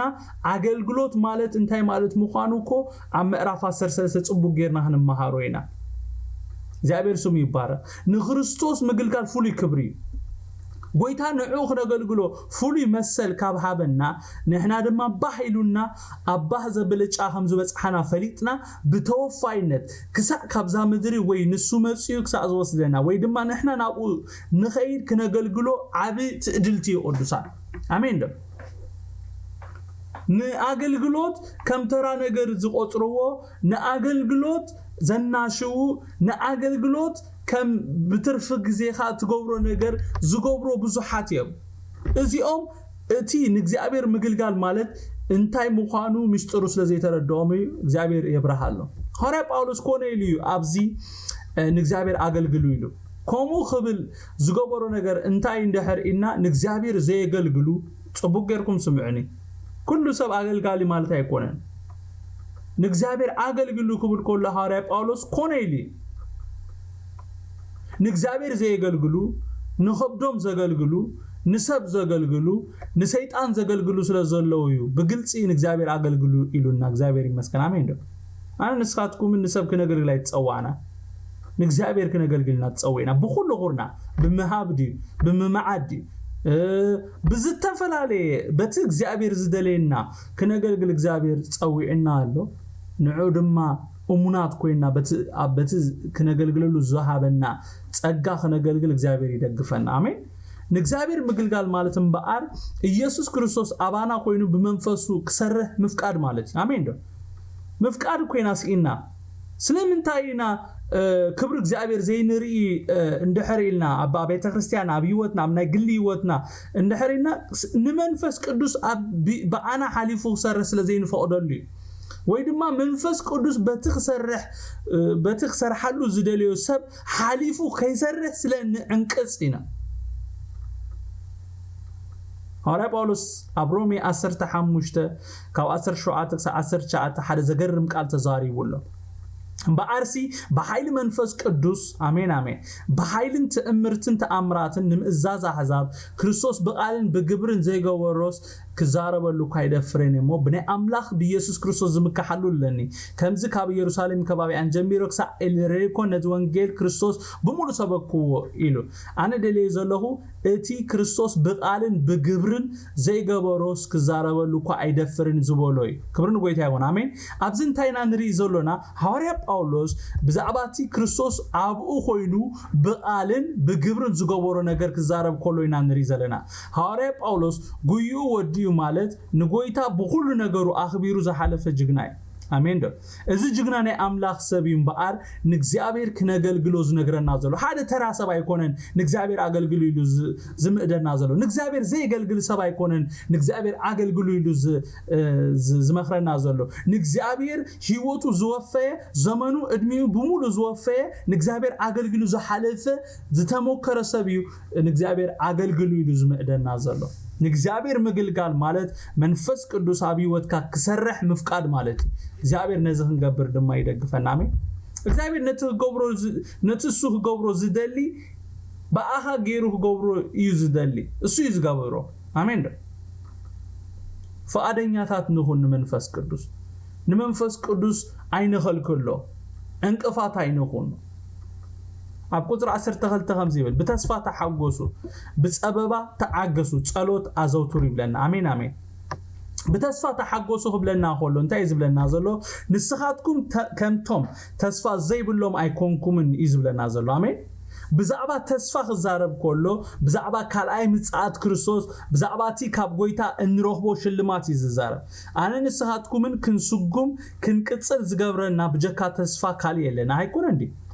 ሓደ ሰብ ተስፋ እንድሕር ቆሪጹ ህይወቱን ትቋረጽ ያ ሓደ ሰብ ከምቲ ብዘይ ማይን መግብን ካብ ተወሰነ መዓልትን ላዓሊ ክጽል ዘይክእል ተስፋ እንድሕር ዘይብሉን ከምኡ እዩ እዚ ስለዝኾነ ከኣዩ ሐዋርያ ጳውሎስ መትታን ተስፋ ካይንቆርጽ ብዛዕባ ተስፋታት እግዚአብሔር እንዳስተንተና ብኡ ክንሕጎስ ዝነገረና ዘሎ ብተስፋ ተሓጎሱ ምስበለ ቀጺሉ እንታይ ኢሉ እንድሕር ኢልና ብጸበባ ተዓገሱ ኢሉ ብጸበባ ተዓገሱ ማለት እንታይ ማለት እዩ እቲ ጸበባ ሓላፋዩ አሜን አሜን ህጂ ብጸበባ ተሐልፉ ሰባት እንድሕር ኣለኹም እዚ ጸበባ ከሐልፍ እዩ ሓላፋዩ እግዚአብሔር ስሙ ይባረክ ንሐዋሩ ዝጸንሕ ነገር ኣይኮነን ጸበባ ሓላፍ ምዃኑ ተረዲእኹም ሲ ተዓገሱ ማለት እዩ ንጸበባ ክንዕገስ ዘኽእለና ወይ ሓይሊ ዝኾነና እንታይ እንድሕር ኢልና እቲ ተስፋ እግዚአብሔር አሜን ዶ ሶሊ ኮነን በተስፋ ተሐጎሱ በጸበባ ተዓገሱ ጸሎታ ዘውትሩ ግጥም ስለዘይኮን ኣይኮነን ጽሒፎ ዘሎ አሜን ዶ ንጸበባ ክንዕገስ ዝገብረና እቲ ተስፋ እግዚአብሔር አሜን ዶ ተስፋ ተዘይብልካ ትዕገስ ኣይትኽእልን ኢኻ እቲ ንጸበባ ክንዕገስ ዘኽእለና ወይ ሓይሊ ዝኾነና ቅዱሳን እቲ ተስፋ እግዚአብሔር ከም አመንቲ ወይ ከም ሰዓብቲ ክርስቶስ ኣብዛ ምድሪ ክንነብር ኮለና ብዙሕ ጸበባ ከም ንሐልፍ ተነጊሩና ንሐልፎን ኣለና ገና ክንሐልፉን ተኸሎታት ኣሎ በተስፋ ተሐጎሱ በጸበባ ተዓገሱ ምስበለ ቀጽሉ እንታይሉ ጸሎት አዘውትሩ ይሉና ጸሎት አዝዩ አገዳስ ነገር አሜን ንክርስቲያን ጸሎት ናይ ምርጫ ጉዳይ አይኮነን ጸሎት ናይ እግዚአብሔር ትእዛዝ እዩ በምጽላይና ግን ካብ እግዚአብሔር ንላዕሊ ንሕና ኢና ተጠቀምቲ አሜን አሜን ጸሎት እግዚአብሔር ኣብ ህይወትና ኮነ ኣብዛ ምድሪ ክሰርሕ ፍቃድ መውሃብ መንገዲ አሜን እግዚአብሔር ኣብ ህይወትኩም ክሰርሕ ትደሊዶ ቅዱሳን እግዚአብሔር ኣብ ከተማኩም ክሰርሕ ትደሊዶ እግዚአብሔር ኣብያተ ክርስቲያናትኩም ክሰርሕ ከዓይ ትደሊዲኩም ነዚ ብጸሎት ይኹም ትገብሩ እግዚአብሔር ይመስገን ክንጽሊ ኮለና ሓደ ሰብ እንድሕር እሙን ኮይኑ ጸልዩ እግዚአብሔር እቲ ሰብቲ ስለዝፈቀደሉ ኣብታ ከተማ ኣብታ ምድሪ ኣብታ ሃገር ክሰርሕ እዩ እግዚአብሔር ይመስገን ጸሎት ንእግዚአብሔር ኣብ ህይወትካ ኣብ ምድርካ ኣብ ሃገርካ ክሰርሕ መፍቀድ መንገዲ ፍቃድ መውሃብ መንገዲ እግዚአብሔር ክንጽሊ ኮለና ይዛዓይ አሜን ዶ እግዚአብሔር ኣብ ህይወትና ኮነ ኣብዛ ምድሪ ክሰርሕ ናትና ፍቃድ ይደሊ ስለዚህ ክንጽሊ ኮለና እንታይና ንገብር እግዚአብሔር ኣብቲ ንጽልየሉ ጉዳይ ከአይ ሙሉ ስልጣን ንህቦለና ማለት አሜን አሜን ስለዚህ ሃዩ ሐዋርያ ጳውሎስ ጸሎት ክነዘውትር ዝነግረና ዘሎ ክብር ንጎይታ ይኹን ካብ ቁጥር 13-15 በዘድልዮም ንቅዱሳን አማቀሉ ንምቅባል ጋሻ ተቀዳደሙ ንዝሰጉኹም መርቁም በር አይትርጎም ምስቶም ዝሕጎሱ ምሳታቶም ተሐጎሱ ምስቶም ዝበኺ ብኸዩ ይብለና ኣብዛ ሐዋርያ ጳውሎስ እቲ ክንገብሮ ዘለና ወይ ክንለማመዶ ዘለና ነገር እዩ ዝነግረና ዘሎ እቲ በመጀመርታ ሰሪዕዎ ዘሎ እንታይ እዩ በዘልዮም ንቅዱሳን አማቀሉ ዝብል አሜን ኣብ ዝተፈላልየ ናይ መጽሓፍ ቅዱስና ክፍልታት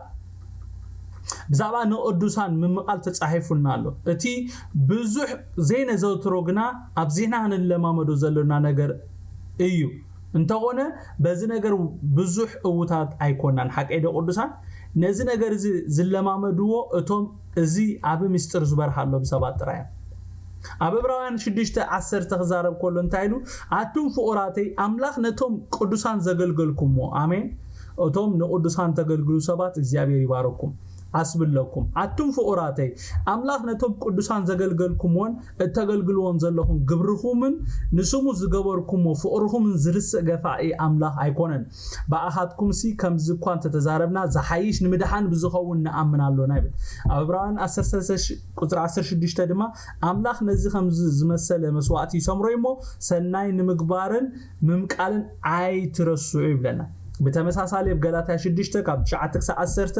እንተ ዘይተጸላዓና በጊዜኡ ክንዓጽሊናሞ ንሰናይ ግብሪ ኣይንሰልኪ እምበኣርሲ ጊዜ ኮለና እስከ ጊዜ ኮለና በሉ እምበኣርሲ ጊዜ ኮለና ንሁሉ ሰብ ምናና ግና ነቶም ኣመንትስ ድራቤት ሰናይ ንግበር ይብለና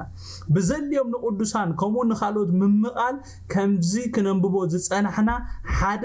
ምምቃል እቲ ኣምላኽ ዝሰምሮ መስዋዕቲ ክኸውን ከሎ ካልኣይ ድማ ኣሜን ኣሜን ካልኣይ ድማ ዓስቢ ካብ ኣምላኽ ኣለዎ ጎይታ በዚ ነገር እዚ ክንተግህ ንነፍስ ወከፍና ይደግፈና ኣሜን ቀፂሉ ሐዋርያ ጳውሎስ ክንገብሮ ነጊሩና ዘሎ እንታይ ንምቕባል ጋሻ ክንቀዳደም እዩ ኣሜን ኣብ ዕብራውያን 13 ካብ 1 ክሳዕ 2 ከይዳና ንብብ ኮለና ዘገርም ቃል ንረክብ ኢና እንታይ ኢሉ ፍቕሪ ህውነት ትጽናዕ ገሊኣቶም ከይፈለጡ ብኡ ንመላእኽቲ ከማጋይሽ ተቐቢሎም ኣለውሞ ምቕባል ኣጋይሽ እንታይ ትግበሩ ኢሉ ኣይትረስዑ ይብለና ኣጋይሽ ምቕባል ጽቡቕ እዩ መላእኽቲ ዝተቐበሉሎ ኢሉ whoever እትናብ ገዛኻ ተእትዎ maybe ነቲ ንዘመናት ተዓጽወ በረኸትካ ዝኸፍት ሰብ ክኸውን ይኽእል ንዘመናት ጸሊኻ ዘይረኸብካዮ ነገር ንዕኡ ነቲ በረኸት አንሎክ ዝገብር ሰብ ክኸውን ይኽእል that's why ፍቕሪ ህውነት ትጽናዕ ምስ በለ ገሊኣቶም ከይፈለጡ ንመላእኽቲ ከመጋይሽ ተቐቢሎም ኣለዉ ምቕባል ኣጋይሽ ኣይትረስዑ ኢሉ ኣሜን ኣጋይሽ ክንቅበል ከለና እንታይ ዝኸውን እንድሕር ኢልና ናይ እግዚአብሔር በረኸት ናብ ቤትና ይኣቱ ማለት እዩ ኣሜን ዶ ኣብ ዘፍጥረት 18 ኣብ ቁጥር 1-16 ከይና እንድሕር አንቢብና ኣብ ህይወት አብርሃም እዚ ይኮይኑ ኣሜን ዶ ማንነት ናይቶም ሰባት ከይፈለጠ ኣብ ቤቱ ተቐቢልዎ ካብ እግዚአብሔር ድማ በረኸት ተቐቢሉ ኣጋይሽ ምቕባል ጥቕሙ ነቲ ጋሻ ዘይኮነስ ጥቕሙ ንኣና ነቶም ኣጋይሽ ንቕበል እዩ ኣሜን ዶ እስከ ጥቕሙ ንዓዩ በሉ እስኪ ኣጋይሽ ምቕባል ጥቕሙ ንዓዩ ንዘመናት ዝጽበይዎ ዝነበረ ተስፋ እዩ እዞም ኣጋይሽ እዚኣቶም ኣጽኒዖምሎም እግዚአብሔር ይመስገን ቀፂሉ ሐዋርያ ጳውሎስ እንታይ ኢሉና ንዝሰጉኹም መርቁ እምበር ኣይትርጎሙ ኢሉና እግዚአብሔር ይመስገን ስለምንታይ ሐዋርያ ጳውሎስ ንዝሰጉና ክንምርቆም እምበር ክንረግቦም ከም ዘይብልና ነጊሩና እንደሕሪና እዚ ባህርያት ኢየሱስ ክርስቶስን ምህሩን ስለዝኾነ አሜን ካል ንሕና ክንባረኽ እምበር ክንረግም ስለዘይ ተጸዋዓና አሜን ዶ ክባርኽ የተጸውዐ ንበል አሜን ዶ ኢየሱስ ክርስቶስ ኣብ ማቴዎስ 5:44-45 እንታይ ኢሉ ኣነ ግና ኣብለኩም ኣለኹ ጸላእትኩም ፍተው ንዝረግሙኩም መርቁ ውሉድቲ ኣብ ሰማይ ዘሎ ኣቦኹም ምእንቲ ክትኮኑ ንሱ ንኽፉኣትን ንህያዋትን ፀሓይ የብርቕ ንጻድቃን ንሓጥያንን ድማ ዝናብ የዝንብ እሞ ንዝጸልእኹም ጽቡቕ ግበሩ ስለቶም ጸርፍኹምን ዝሰጉኹምን ጸልዩ ይብለና ኣብ ሉቃስ 6:27-29 ውን ብተመሳሳሊ ንኣኻትኩም እትሰምዑ ግና ኣብለኩም ኣለኹም ጸላእትኩም ኣፍቅሩ ንዝጸልእኹም ጽቡቕ ግበሩ ንዝረግሙኹም መርቁ ምእንትቶም ዝጸርፍኹም ጸልዩ ይብለና ስለምንታይ ጎይታ ኢየሱስ ከምኡን ሐዋርያ ጳውሎስ ንጸላእትና ክነፍቅር ንሰጉና ክንምርቕ እምበር ክንረግም ከም ዘይብልና ዝነግሩና ዘለው እንደሕሪልና ሓደ አንንስኻትኩምን ገና ጸላእቱ ኾለና ጎይታ ኢየሱስ ክርስቶስ ለዘፍቀረና አሜን ካል ስለምንታይና ስለቶም ጸርፉና ሰጉጉና ሰባት ክንጽልየሎም ዘሎና እንደሕሪልና ሓደ ኢየሱስ ክርስቶስ ኮሙ ክገብር ከሎ ኢና ድሪኢና አቦ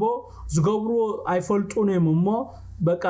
ምሕረት ግበረሎም ኢሉ ይጸሊ ስለቶም ዝወግዎ ስለቶም ዝጸርፍዎ ስለቶም ዘባጭሉ ሓቀይደ ቅዱሳን ሓደ ጎይታ ኢየሱስ ክርስቶስ ኮሙ ስለዝገበረ ንሕናውን ዓሰሩ ከም ስለዘለና ካልኣይ ድማ መታን ካብ ቁጣ አምላኽ ክድሕኑ አሜን ዶ ስሊኦም ጸልዩ ማለት መታን እዚኦም ሰባት እዚኦም ዓዊሮም እንዲም ዘለው ዝገብሩ ስለዘይፈልጡ መታን ካብ ቁጣ አምላኽ ክድሕኑ አሜን ዶ ንሕናውን ኣብትናቶም አንኬል ከይነኣቱ መታኒና ክንጽልየሎም ክንባርኾምን ዘለና አሜን ዶ እንድሕር ንዝጸርፈካ ጸሪፍካዮ ኣብትናቱ አንኬል ኣቲኻዶ በቲቲ ዝጸረፈካ ዝፍረዶ ፍርዲ ከም ትፍረድ ትፈልጥ ዲኻ እዚ ከይከውን መታኒ ክንጽሊ መጽሓፍ ቅዱስ ዝነግረና ክንባርኽ ዝነግረና እግዚአብሔር ይመስገን ኣብ ዕብራውያን 10:31 እንታይ ብል አቢድ ህያው አምላኽ ሙዳቕሲ ዘሰኪሕ ይብለና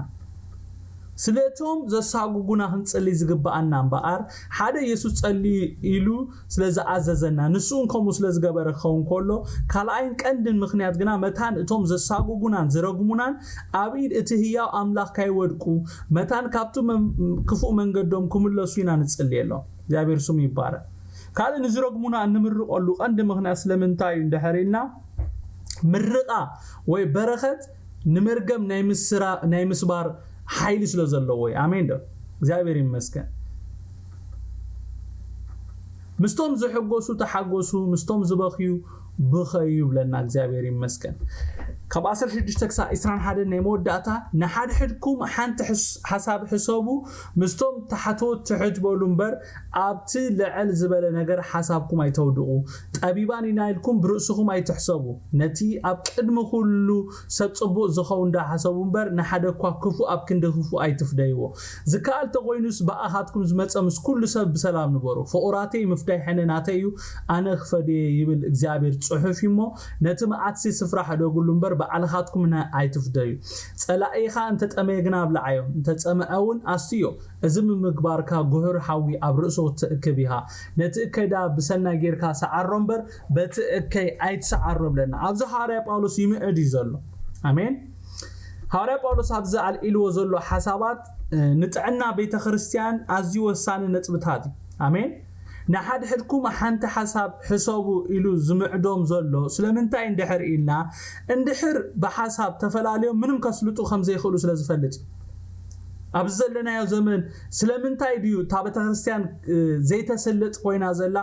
بزح كم تغنى دمعو زقبعنا زي ندمع زلنا سلمنتاي اندحر إلنا بحسابنا حدث لزي يكوننا قولنا نفساتنا يمدحانا يكونن قولنا من قديمو تناتو كينغدم اب استفلالي بوتا استابليش غيري قولنا من قديمو بوتا حزه من قديمو وددر يزلو እግዚአብሔር ካብዝ መንፈስ እዚ የውጻኩምን የድህነና አሜን ዶ በሐሳብ ምፍል ላይ እንደህራሎ አሳልጦ የለን نحد حدا تفلاليت منغست تفرس كم زبلو مصحف قدوس ابت مفل لاي معناو سلو زلو نزم فلاي دما زمصو اب حدا حساب وي دما حدا حساب زي ما حساب سلو زخونه حاريا ጳውሎስ ንሰብሮሜ نحد حدكم حنت حساب حسابو مستوم تحت بولنبر ابت لعل زبل ነገር حسابكم ايتودو طبيباننا يلكم برسوم اي تحسبوا الو ميدو እግዚአብሔር ስሙ ይባረክ አብ ቁጥር 16 حاريا ጳውሎስ 4 አገደስተ ነጥብታት ያለሉ ተቀዳማይ نحد حدكم حنت حساب حسابو ዝብል ተኻላይ ድማ ምስቶም ተሓቶት ትሕት በሉ ዝብል አሜን الثالثاي نطب دما ابت لعل زبل ነገር حسابكم ايتودقو زبل ترابعاي نطب دما طبيبان ينايلكم برؤسكم اي تحسبوا زبل نطب يال الزلو اب قطر 16 ترى 4 نطب يال الزلو اب كلاي قرنطوس ምዕራፍ 10 3 قطر 10 1 كومونا فيليبي كلته خلته خينا ننبب كولنا خمزيل بزترفس احواتي تحقوسوا ملؤاتكم صنعاتكم بحنت حسابكم بسلام نبرو املاح فقري سلامن كامساحاتكم كهوني آمين أفيليبي كل التخلي تنتبنا بحنت حساب بمخانكم بحنت فقر بمهلاوكم بحنت نفسكم حدا بمحسابكم حاجوسي ملو إبلنا كابسين تاينا نمحال حدا حساب بمحساب كساكندي حدا حساب بمحسابسي كساكندي أقداس خمس خونينا نمحال حدا كابتي نعملاخ فقرن سلامن مسانا خخون كابزو قبرق عند نجر بحنت حساب مخان حجون كنفلطون كسوت أن زلوا نجار انتايو أملاخنا أملاخ فقرن سلام نمبر أملاخ زرقرقن بعسن مفللاين أيقونن እግዚአብሔር لنفسه كفنا مستو عليها بالنامي أمثالي سلسته كاب حموش تكسا شمون تخينا ننبو كلنا انتبلنا بمولو لبخا بእግዚአብሔር تأمن أبلبونا هاي تتسقى أب كل من قدخا نعو حسب نسوخا كايداخا خقنعوي بعلي يفلت أيتبل نግዚአብሔር فرح كاب كفو رحا إذن حنبر تخافوسي نأتمتها أنقع خخونا كايبلن آمين أبتنبيت إساس حموشة إسران حدا انتهي بلتهم أبكر معينتم تقريبان برسوم كأستوعلت زخون ويل أمي بلنا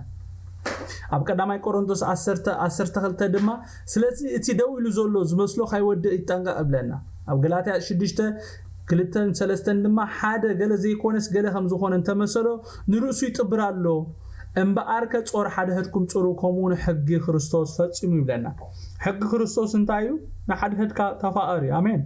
فبدا على زفقر خوانا حاوها افكري كابزغنا بوصنا حناتي نمحارو عند تمرت انتاي اندهر إلنا زي كونكايو خوينكا ايت زيكون كايو كوين كاي تقرب زبل ملأختي زلو امين بحصيرو تحت كنبل كم زلونا يو اذا خفل زي زمهرنا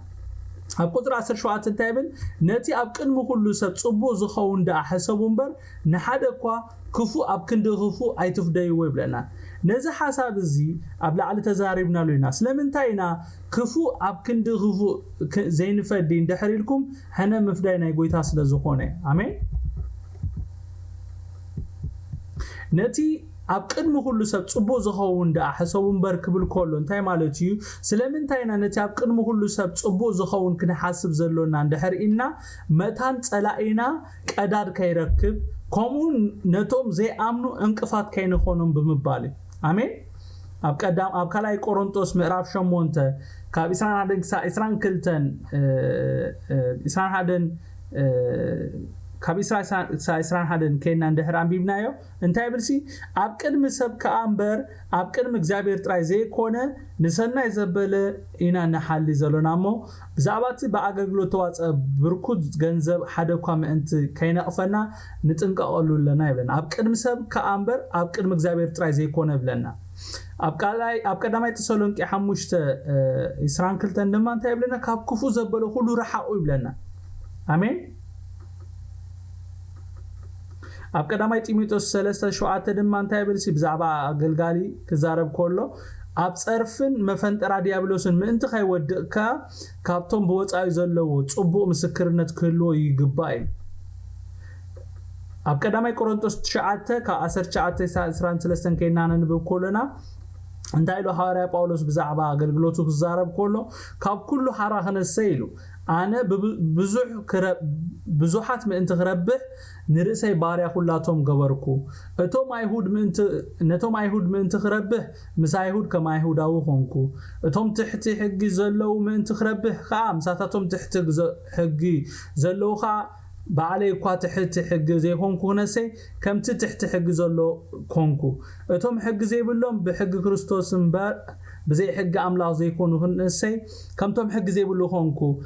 انا اتم دخومات من تخربه دما مستم دخومات دخوم كونكو بكل منقدي نقاليهم من تخدحن نخلاتهم كله خونكو إذا كله من توانجيلن نرسيون كابو كافل إليه زغبرو زلهم لنا نتي أبكن مخل سب صبو زخونا كنا حسب كلنا بقر حدا أبكن مجزابير موجس نركب كلا أيضا ما أب أقل قلوتنا أوتات كن كون حجزنا مالتي أبكتر 10 شمون تنتهي لنا زكال تقوينوس بأخذكم زمزة مس كل سب سلام نبوري لنا زكال تقوينوس مبالو زرينا انتايو اندحرينا قدسان حنساب مس كل سب سلام منبار زي كالات جزياس لزولي زكال انت قوينوس ونحن مس كل سب سلام كتنبر ولا قوات للخا سلام زي دليو مس سلام زي فالتو سابات لزولو زي كال كونتاتون الله مالت نزيو زكال تقوينوس بأخذكم زمزة مس كل سب سلام نبورو يبلنا مالتي ካብ ቁጥር 19-21 ከና ንብብ ኮለና እንታይ ብለና ፍቁራተይ ምፍዳይ ሕነ ናተዩ ኣነ ክፈድየ ይብል እግዚአብሔር ጽሑፍ እዩ እሞ ነቲ መዓሲ ስፍራ ሓደጉሉ እምበር ባዕላኻትኩም ሕነ ኣይትፍደዩ ጸላኢኻን ተጠመየ ግና ኣብልዓዮ እንተጸመአውን ኣስተዮ እዚ ምግባርካ ጉህር ሓዊ ኣብ ርእሱ ክትእክብ ኢኻ ነቲ እከይ ዳ ኣብ ሰናይ ጌርካ ሰዓሮ እምበር በቲ እከይ ኣይትሰዓሮ ብለና እዚ ትእዛዝ ኣምላኽ እዩ እዚ ትእዛዝ ኣምላኽ ሐዋርያ ጳውሎስ ካብ ጅቡ ዘውጾ ነገር ኣይኮነን ኣብ ዘላውያን 19-18 ዘዳግም 32-35 ከምኡን ዕብራውያን 10-30 ከና እንደሕር አንቢብና ንሕና ክነፍቅር እምበር ሕነ ክንፈዲ ከብ ዘይተጸዋዕና ይነግረና ጸላኢኻን ተጠመየ ግና ኣብልዓዮ እንተጸመየውን ኣስትዮ ዝብል ቃል ቀሊል ቃል ኣይኮነን ጸላኢና ጠሚዩ ክንሪኦ ኾለና ሕነ ክንፈዲና ንደሊ ሃገደ ቅዱሳን ረኺበካ ኢና ንብል ግን قال أملاخ انت يبلنا إذا عدل تمليسة كروهواي كإلن يخون يلك حنا كيت فدي تتأنقع يزبلنا نتست أميت ألاقينا خنبلع خولنا نتست أميت ألاقينا خنستيو خولنا حدا تزاز أملاخ نفتسم سلزلونا أملاخ أب كندانا خفردي قال أيدما كمو خنقبر خولنا نتست ألاقينا فتاوينا خنقيرو تخولو له آمين آمين